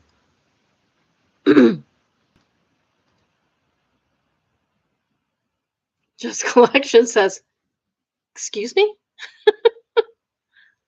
Uh, Certifalot says, same. That cannot be simple. Here, it cannot be this simple. Here's the link. And Mr. Assman says, the company demonstrates real neuron gameplay. Doom running on its CL1 neural computing system, a microchip for which 200,000 human neurons are mounted in something called a multi-electrode array. For comparison, while the exact same number of neutron in a average human brain remains the subject of some debate, it's in the order of tens of billions, which really just enforces how astonishingly powerful and complex our brains are. Anyway, this video is wild, and it gets wilder as various company representatives explain what's going on. First, the chip isn't running Doom, it's playing Doom. Or to be more accurate, various elements of the on-screen data are being mapped to patterns of electric stimuli, which are then transmitted to the neurons. The neurons respond to these stimuli with signals of their own, which controls the on-screen character's actions. If the neurons fire a specific pattern, Doom Guy shoots. If they fire another, he moves to the right, and so on. It's insane. Skynet speed run. Edit. Here's a marketing video demonstrating Doom playing on organic chip. Oh, that is wild. I'm gonna have to send this video to my husband. That is completely wild. Cannot even. All right. Next, we have Am I the A-hole entitled AITA for making a stink at school and forcing the teacher to change my kid's math grade? Yes. Yes. Hate parents like this. My kid, fourth grade, has been struggling in math. It's been an ongoing issue, so get him a tutor. The whole year she's been struggling with multiplication and division specifically. It's been a constant issue, and it got even worse when they moved on to multiplying and dividing multiple digits. We tried the school's tutoring, but overall, she's just not getting it. She doesn't get the method they are teaching. She gets it wrong like 80% of the time. It isn't easier, it's just more steps. Example, multiplying, you break up the numbers, draw boxes, and then multiply and finally add them up together. I decided to teach her the way I learned, and she understands it. Homework is a million times easier now because she can actually solve the questions. The issue that my daughter had in math test last week, and she came home upset. She got a 50%, even though she got most of the answers right. She missed out on 2 out of 25, so it should have been a 92%. I had a conversation with the teacher, and it boiled down to she just didn't use the method shown in class. See, she needs to be able to transfer what you told her into what's happening in class. I pointed out the test just said to show their work, not show a specific method. The teacher basically went, too bad, and if that happens again, it'll be a 0. This teacher's too harsh, too. You're both wrong. I was fed up and went to the principal. I admit I made a big deal because I think it's ridiculous that she got penalized for getting the right answers to using a different method. In math, you can solve problems in a lot of different ways. That's true. The teacher was brought in and she was forced to change my daughter's score, and they said it won't happen again. She can find the right answer any way she wants as long as she shows her work. Teacher was not happy. My wife thinks I was being an ass and keeps bringing it up. She said the teacher had other ways to deal with it and that I went overboard. Did I? I think you did. Because she needs to learn the way that there might be a reason they have to learn it the other way. There might be a reason when later on down the road, like 2, 3 years from now, where they might need to use that. And you don't know that. So, soccer problem says NTA. This is coming from an engineer, and I've done so much math. You can solve questions using a ton of different ways, and some people just don't understand some methods. That's fine. I'm still find some methods confusing, so I don't do that method. If your daughter got the right answer using a different method, it's fine. My son used to get mad because he wouldn't show his work and he would get the answers correct. Like, dude, you have to show your work. The teacher needs to know how you did that. He's like, but I don't know how I did it. I just get the right answers. He's a contractor now. It's fine. He can do math like nobody. He must have gotten that from my grandfather, though, because he was math whiz. He did not teach me. There would be more and more situations where you can solve different ways and more methods than she would find confusing or easier. It's math. Also, the box method isn't good for longer multiplication. That's probably true. It will be dropped in middle school. It's just a way to learn multiplication. The box method just breaks it down more. Some kids like it, others don't, and it makes it confusing. There are so many ways to learn how to multiply. Equation Girl says, I can't do long division the way my nephews have been shown to do it. I have a math PhD and I can do long division the old fashioned way. The song says likely answers it's likely it's Common Core. It was supposed to teach math in a way that better expresses the underlying concepts of problem solving instead of rote memorization. But it's frequently prepared and taught by those who don't really understand the concepts. You can easily tell if you understand a bit of Common Core's approach and look up some of the viral grade school math questions. I'm not even going to worry about it. I'm 61. I can't do math. I don't care. Next is from Overheard, and it is entitled Horny Hugger. I overheard a homeless person talking to a sex worker on the street. Homeless person. How much for a BJ Blondie? Sex worker. How much do you have, my love? Homeless person. Nothing. Sex worker. BJ costs more than nothing. Homeless person. How much for a hug? Sex worker. A hug I can do for free. Homeless person. Can I? Sex worker. You can. Mid hug. Homeless person. Can I touch your butt? Sex worker. One ass cheek for 1 second. A hug and an ass grab later. Homeless person. Thanks, Ashley. I'll see you tomorrow. Sex worker. Take care, Travis. This is wholesome. Demon says, I appreciate that Travis understands consent. Me too. uh,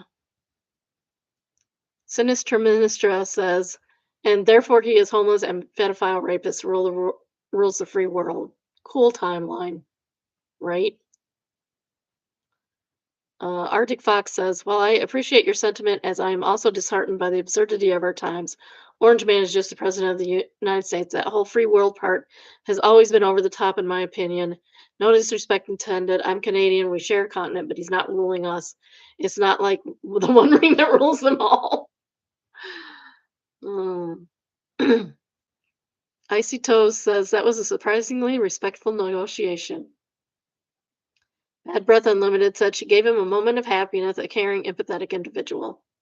And she'll probably give him another moment tomorrow, it sounds like.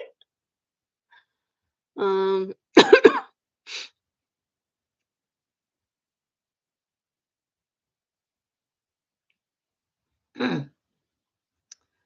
uh,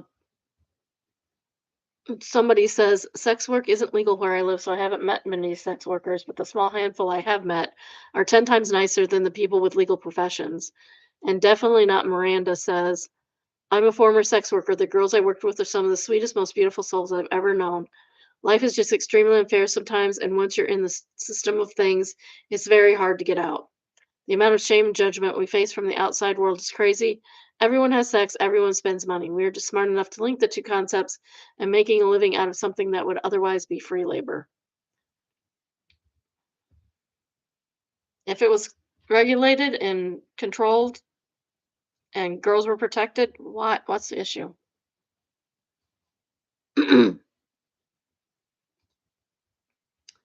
uh, Next, we have True Off My Chest, and it's entitled The Austrian Climber Who Abandoned His Girlfriend to Die is Horrifying Because I Could Have Been Her. I once went on a hike to somewhere in Malaysia with my ex. I'm not an experienced hiker, and I told him so. He kept pressuring me to go on a trip with him. Since hiking was his passion, he said I was a bad girlfriend for not agreeing. He said he had restaurant food with me, even though he doesn't like it, and does things with me that I want to do. So I should go with him for hiking. I cave in. I know it's stupid of me looking back, and I didn't realize what I was until I left. I got tired after a few hours, nauseated, stopped to rest. I want to go back down. He said we paid so much money for this trip, and he continued pushing me, and I said no. Then he upset and left me where I was, saying once more how bad a girlfriend I was, and how unfit I was, and so lazy and didn't train for this hike. She didn't want to go on the hike, dude. A few hours passed, and local Malay guide spotted me. He asked how I was doing. I said I felt nauseated, and my friend left me there alone. The guy gave me his electrolyte drink and helped me carry my bags down. When I was finally down, he also gave me a ride to my hostel. I wanted to pay him for his help in the ride, but he refused. Good guy. He should refuse. Because sometimes you just do things for people without expecting anything in return. And if I saw somebody like that and I could help them, I would. And I would not expect anything in return. The guide simply said that the so-called friend of mine was no good and to repay him, I should take his advice and not be around my so-called friend anymore. How what the guy did was a small thing and worse can happen in the forest, like getting kidnapped. He only carried my bags and gave me a ride. This is basic courtesy and he extended to everyone. Only when I read the story I realized how bad he was. I could have died there, just like that girl. If the elements were harsher or I had met him someplace worse, I could have died. I let him push my boundaries and do things that felt physically unsafe. My ex put me in circumstances that could have killed me, and it took me years to realize so. Wow, that's terrifying, actually. uh, Barefist says you encountered a true human in that melee guide. I hope you find such a wonderful, good spirited person to replace the horrible one who forced you into life threatening experience. Opie said, Dip definitely. I later learned that he is a licensed hiking guide. Unfortunately, I wasn't interested in hiking anymore, but I did share his business with my friend and left a good review on his website. Oh, the melee. Okay. I was confused. I thought she was talking about the X.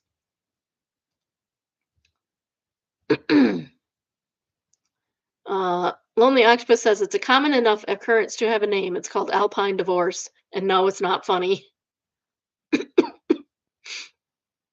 Blondie says this wasn't the first guy's woman he left stranded either.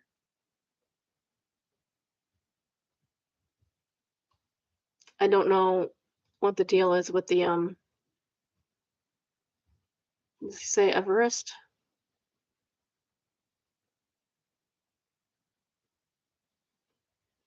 Austrian. So he was in the Alps. I have not seen that. I'm gonna have to look it up, I guess. Next is what do I do? My 11 and autistic daughter's friend isn't really her friend yet. She's convinced this girl is her best friend. And there are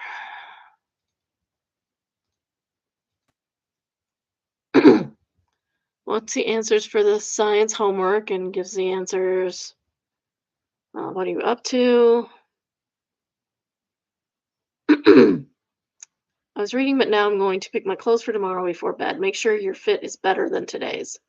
What was wrong with it? It looked weird. That's very specific, ma'am.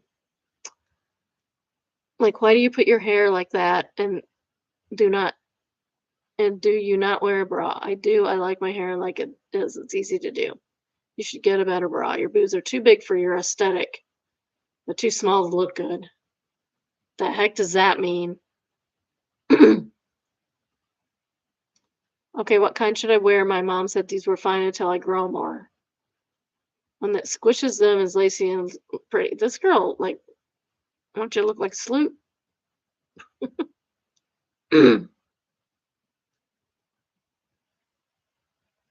Maybe curl your hair and out the part on the side, not down the middle. It'll keep it down.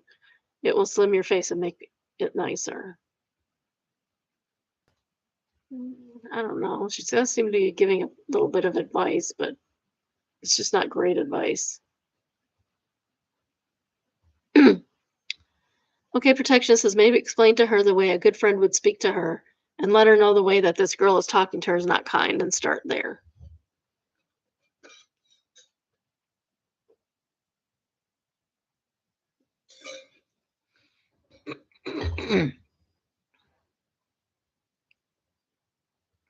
Somebody says it's 1,001-minute conversations and don't tell her friend's not a good friend because honestly, should probably get stubborn about it if you do that. Even Macaroon says the way your daughter replied was so innocent, it was heartbreaking. I'm not sure about school, but I wouldn't let your daughter be in contact with her anymore if you can help it. Tight Trouble says the problem at this age, if a parent says they can't be friends with someone or tells them they can't date, etc., that child will find a way to do the things they're not being told exactly.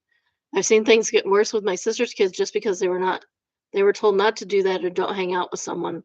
When her youngest was 13, she was sneaking out of the house to go to hotels because she was told not to date someone 18 years old, and she didn't like that.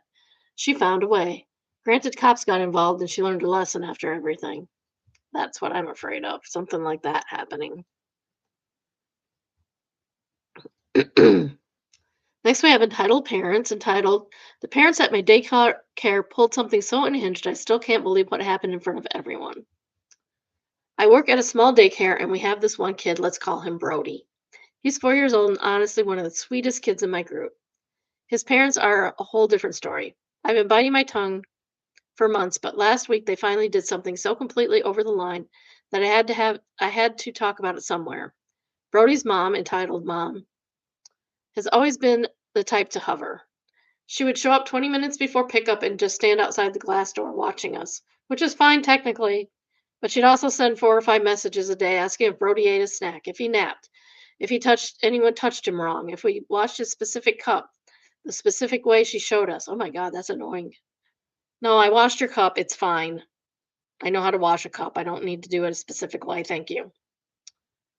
Norma concern taken to a completely different level, but her husband, EP Dad, is somehow worse. 2 weeks ago, we had a little spring showcase, just the kids singing a few songs and doing a craft for the parents. Nothing big. Every single kid got a small ribbon just for participating. Same ribbon, same color, just a little keepsake.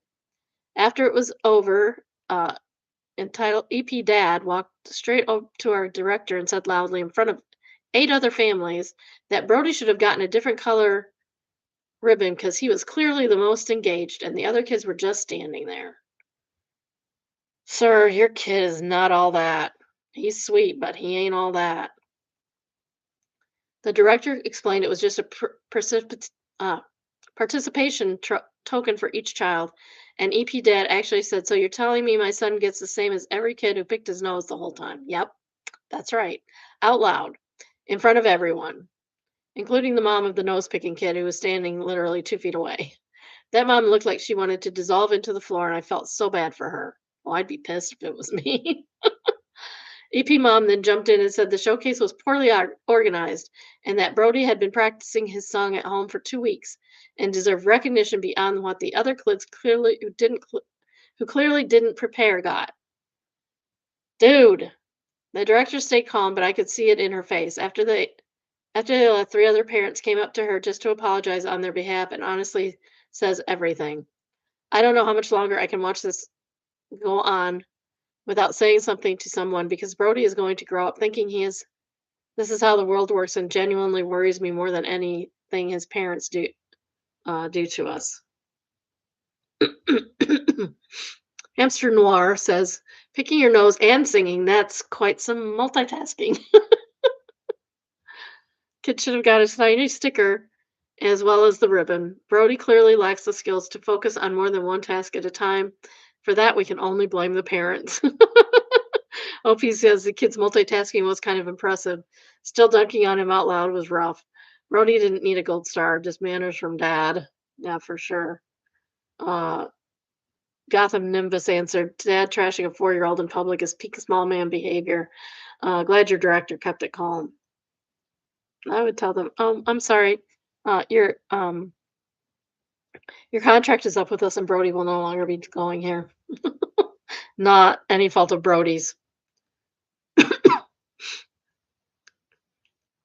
Going Joining life now says, and that, ladies and gentlemen, is how you grow entitled adults. OP says, pretty much, and it's less special kid and more special treatment. If nobody pushes back now, he'll think the rules are optional everywhere. That's true.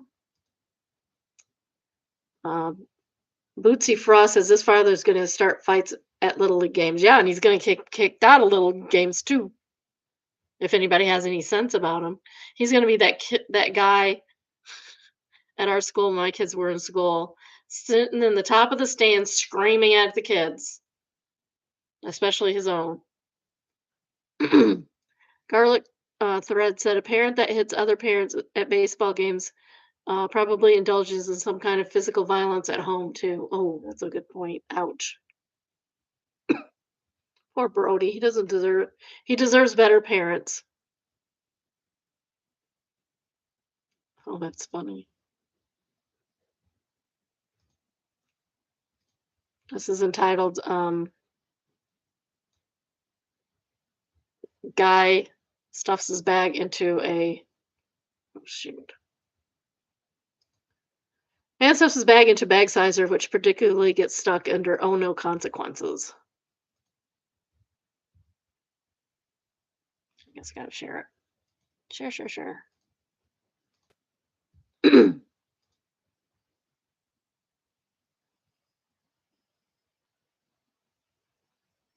Is there no sound? There's no sound.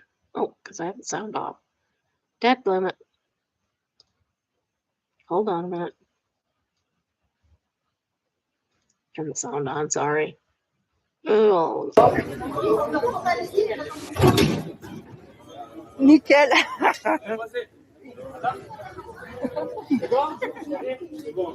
C'est bon, frère. Tu l'emportes avec toi.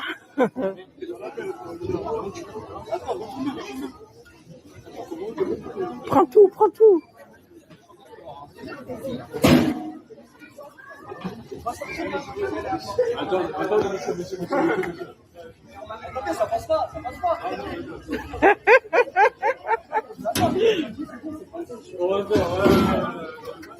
Guess it didn't fit after all.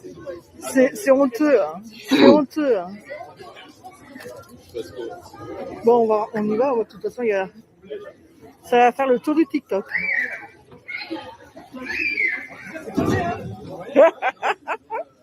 Get some butter. Get some butter. Butter that thing up. Then it'll come out. That was originally from Win Stupid Prizes. Guy with shades asks, was he still able to get on the plane there? These are the important questions we need answers to. Oh, pieces, I'm wondering how they got that bag out.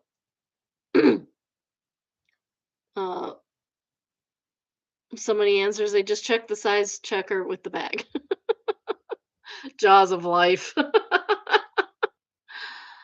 Second top rate comment is from Dear Tangerine, and they say if you can fit the bag in the bag sizers, they totally have to let you on the plane, man. It's like airport law or something. This guy probably.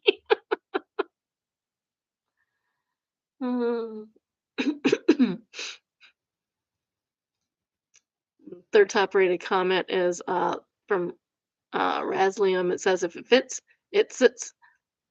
It sits, and sits is marked out and said it lives there permanently now.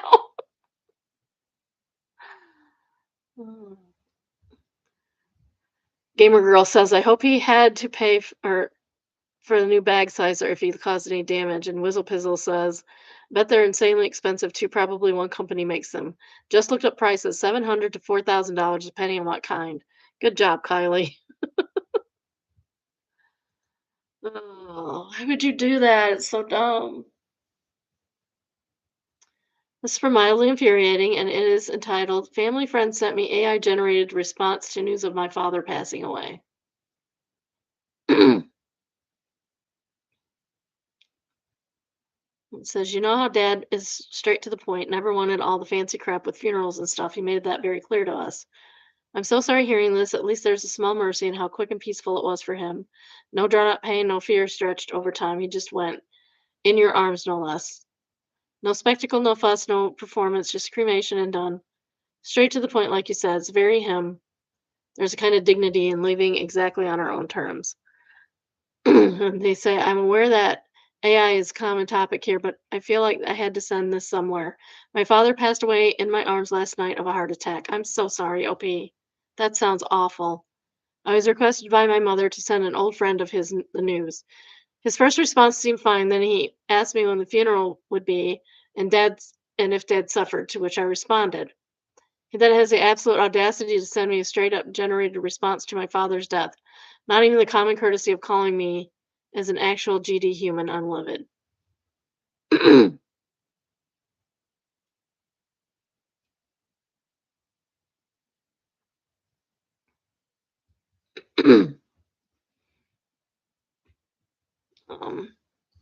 And nobody likes it. They're not long enough to even bother with. This is from Am I Overreacting? AIO to my husband interrupting my first solo shower after he came back from a weekend with the boys. Was it really too much to ask? Have you watched her for 5 minutes so I could shower?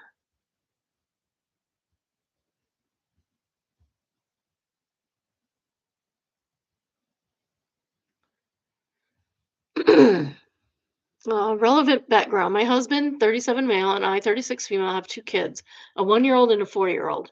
Recently went back to work 4 days in the office, 1 day from home. My husband travels for work but has had his hours cut dramatically, meaning he's working 2 to 3 days a week right now. This means money is really tight. He was invited to go to his brother's bachelor party weekend in another province. I wasn't thrilled about him going specifically because of the money aspect, and I'll admit I felt about resentment that he gets a weekend away while I don't. He also did a 10-day free trip to a tropical destination with one of his work last year.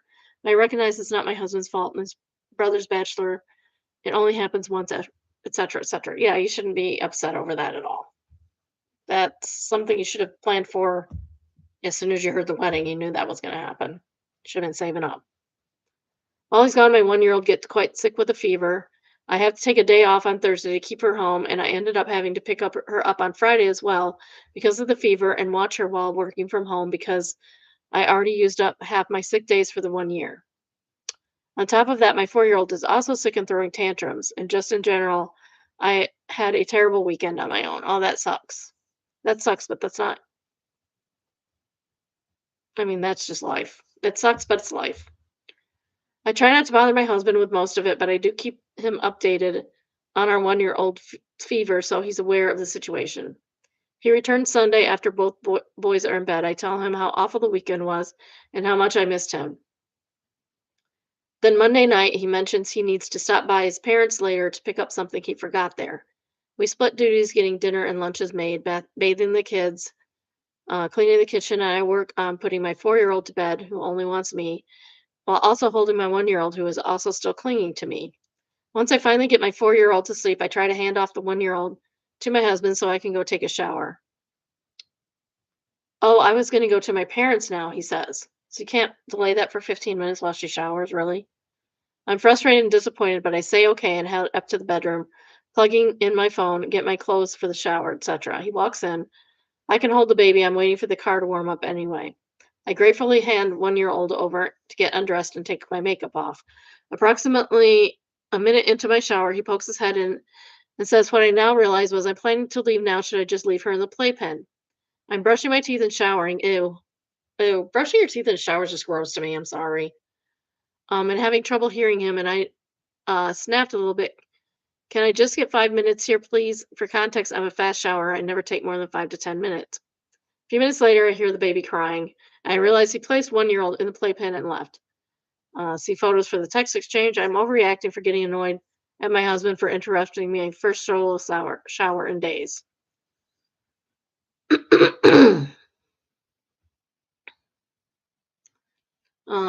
Mr. Misty Eyes says he put your 1 year old in the playpen alone while you were showering and didn't even make sure you knew. NOR, he kind of sucks. OP.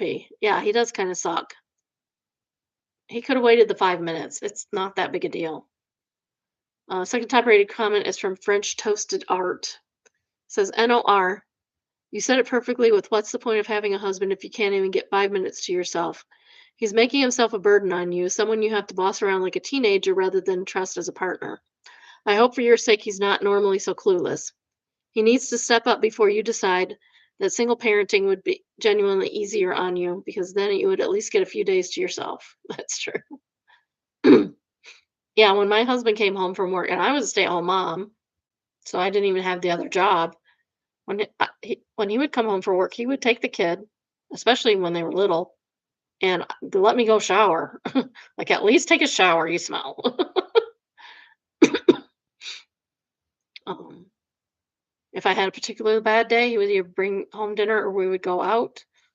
Some of the bad days were bad with the first two. Colic, oh my goodness. No expert says he mentions he needs to stop by at his parents later to pick something up he forgot there. Unless he's a surgeon picking up a donor heart from his parents, he could have waited. NOR, exactly. He could have waited. Should have probably waited until everybody was asleep and then go over there. Server life. or collection of forgotten credit cards. All these people do not have their credit card. I don't think you should have, um, unless this was over a weekend, you should not save these. Like, get rid of them. Get rid of them. What are you saving them for?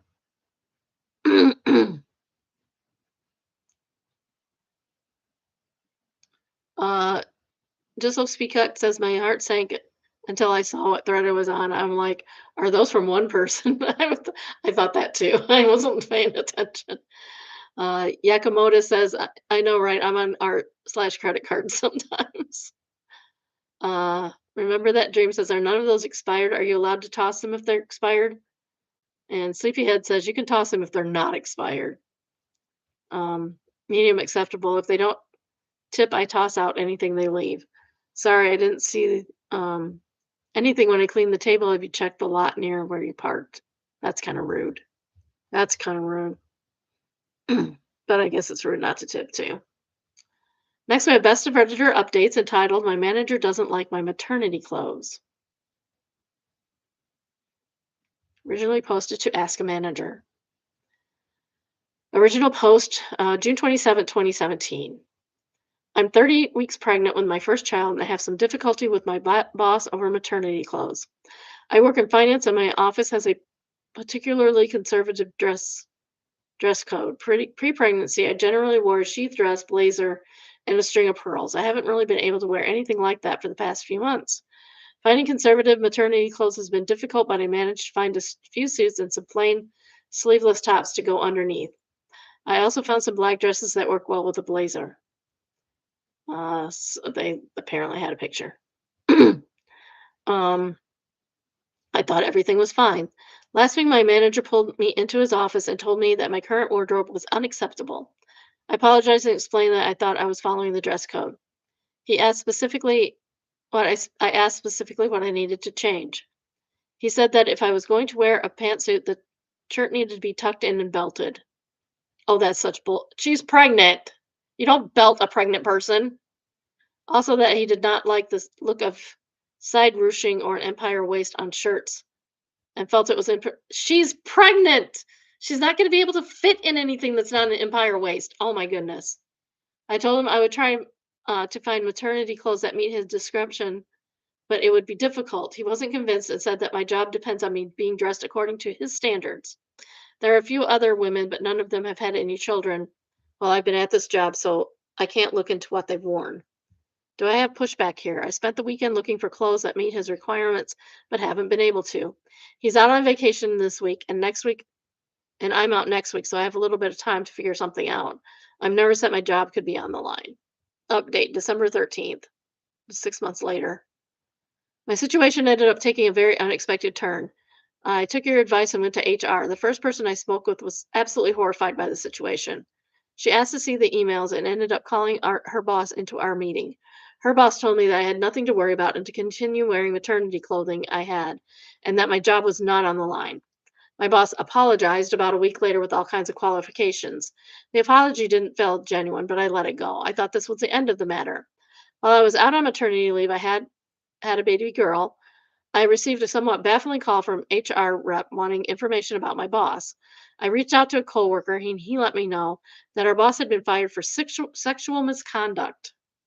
Boss apparently promised an intern a job in exchange for sexual favors, and then the intern reported him.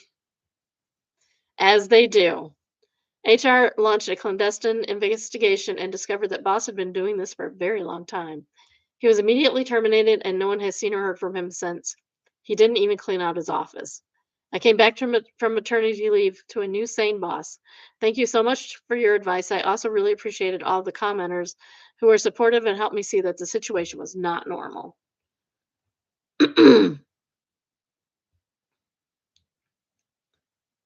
um, Sorry Gecko quoted the part about the shirt needing to be tucked in and belted and the ruching and all of that. And says, dude, me no likey is not good enough reason to threaten someone's job. Creep. Percy Sun answers, imagine telling a pregnant person to just tuck it in and belt in, like, belt what exactly? The baby?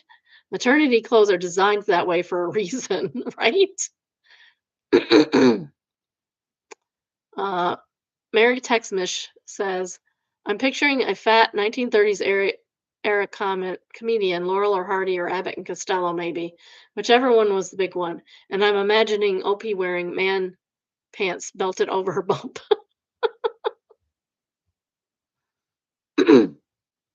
Somebody suggested suspenders would be more professional. Comic Amelia says, good on that intern and good on HR actually taking it seriously. Yes, exactly. Pepcorn says, feel bad for all the other interns whose ex boss sexually harassed him and didn't feel comfortable speaking up, or who felt cornered into taking him to a sleazy offer. Cultured Club says, so we have Comic Amelia and Cultured Club. Think they go together? This is when office gossip is actually helpful. I can forewarn the younger ones, and the older ones can orchestrate change. I've been in both situations. They're both insanely stressful when they are happening to you. I can't imagine going through without the support of my colleagues. Third top rated comment is from Pray Solus. And they say, now I've never been pregnant, so maybe I'm way off base, but I thought the Empire waist was basically the gold standard of maternity tops. That's what I said. Because it puts the seam, above the baby bump and not on top of it. I'm not sure how anyone would manage to pull together a maternity wardrobe with no Empire waistlines. Roosable Mountain Wren says, yep, it really is. The ex-boss's suggestion of wearing a top that is tucked in and belted is such a hilarious mental picture. She would look like Humpty Dumpty with a belt plunked around her rapidly expanding middle. Can you even imagine what a ridiculous idea? How big would the belt be? Like, I'm pretty big right now, but I'm nowhere near as big as I was when I was pregnant and I can't find a belt. In reality, I suspect he was just finding her less enticing to perv on while she was pregnant and wanted to punish her for it. That's a very good possibility. Sometimes it really is. This is from Made Me Smile. Sometimes it really is just the small things. It's flared helping others, and it's uh, captioned like teaching a stranger how to shift manually.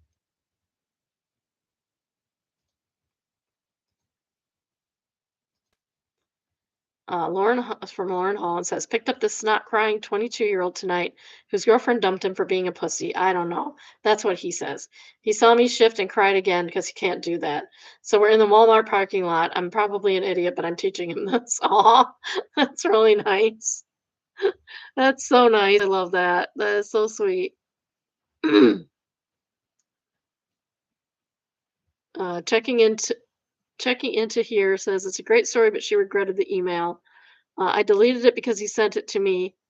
Uh, Not the GD internet, and I'm winging a-hole for posting, but I also deleted it because I know what it would do to him.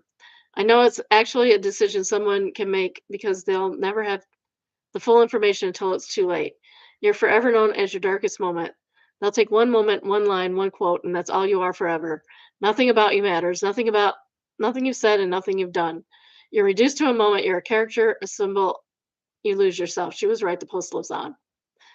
And honestly, like, why delete that? You didn't name him, you just said how old he was. Nobody knows who that was. Dufroyo says the post lives on. The identity of the Lyft passenger is anonymous. We are all that passenger at some point in our lives. Being in a dark spot myself right now, losing hope. This post gave me hope and feeling that if I see someone struggling, I can help them in some small way. I should. The little drop could become a river down the road. That's all for today. I will be back on Tuesday. Tuesday. I get down on Tuesday. Oh, it's Friday. Oh, it is almost 80 degrees outside right now. It looks beautiful. I'm going to take a walk. I have to go get the garbage can anyway, so I might as well trying to build up to where I'm walking an hour a day. It's going to be difficult. I don't have time for that. But I don't have a phone, so I may as well do that, right? I don't know what I'm going to do without a phone and walking. I won't walk that far. Not today, anyway. I'm gonna send this living brain cells playing Doom to my husband. I think he'll like it.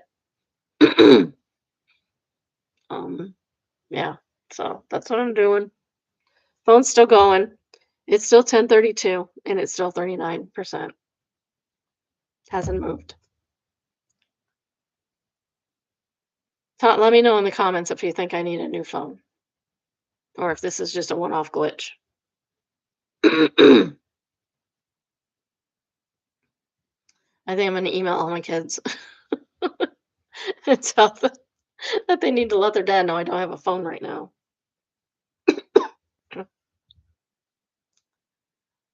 All right. I will see you later. I'll everybody have a good weekend. Wait, is it Thursday? It's a Friday, right? I don't even know what day it is. If I'm getting garbage, that means it's only Thursday. I thought it was Friday today. I don't know why. So I will see you tomorrow, I guess. And I did Fridays today. So I'll have to go back and do Thursdays tomorrow. Oh, such is life. The phone thing has me screwed up. The phone thing has me really screwed up. All right, I will see you tomorrow. I'm gonna go make sure this will tell me. I can make do. What am I doing? Oh, there. Yeah, today's only Thursday. Thought it was Friday. Why did I think it was Friday? I'm pretty sure I read Friday today. So I'll have to read Thursday tomorrow. I think because the last couple of weeks I've gone grocery shopping on Thursday and I usually do it on Wednesday. So since I did it for a couple weeks now, I think I did it on Thursday and it's Friday. I don't know. I gotta go get the garbage can. I know that. That's what made me finally realize it was only Thursday. Oh, Glorioski. This day will never end. All right, take care, everybody. Love you all. Bye. Bye. Bye, biddies.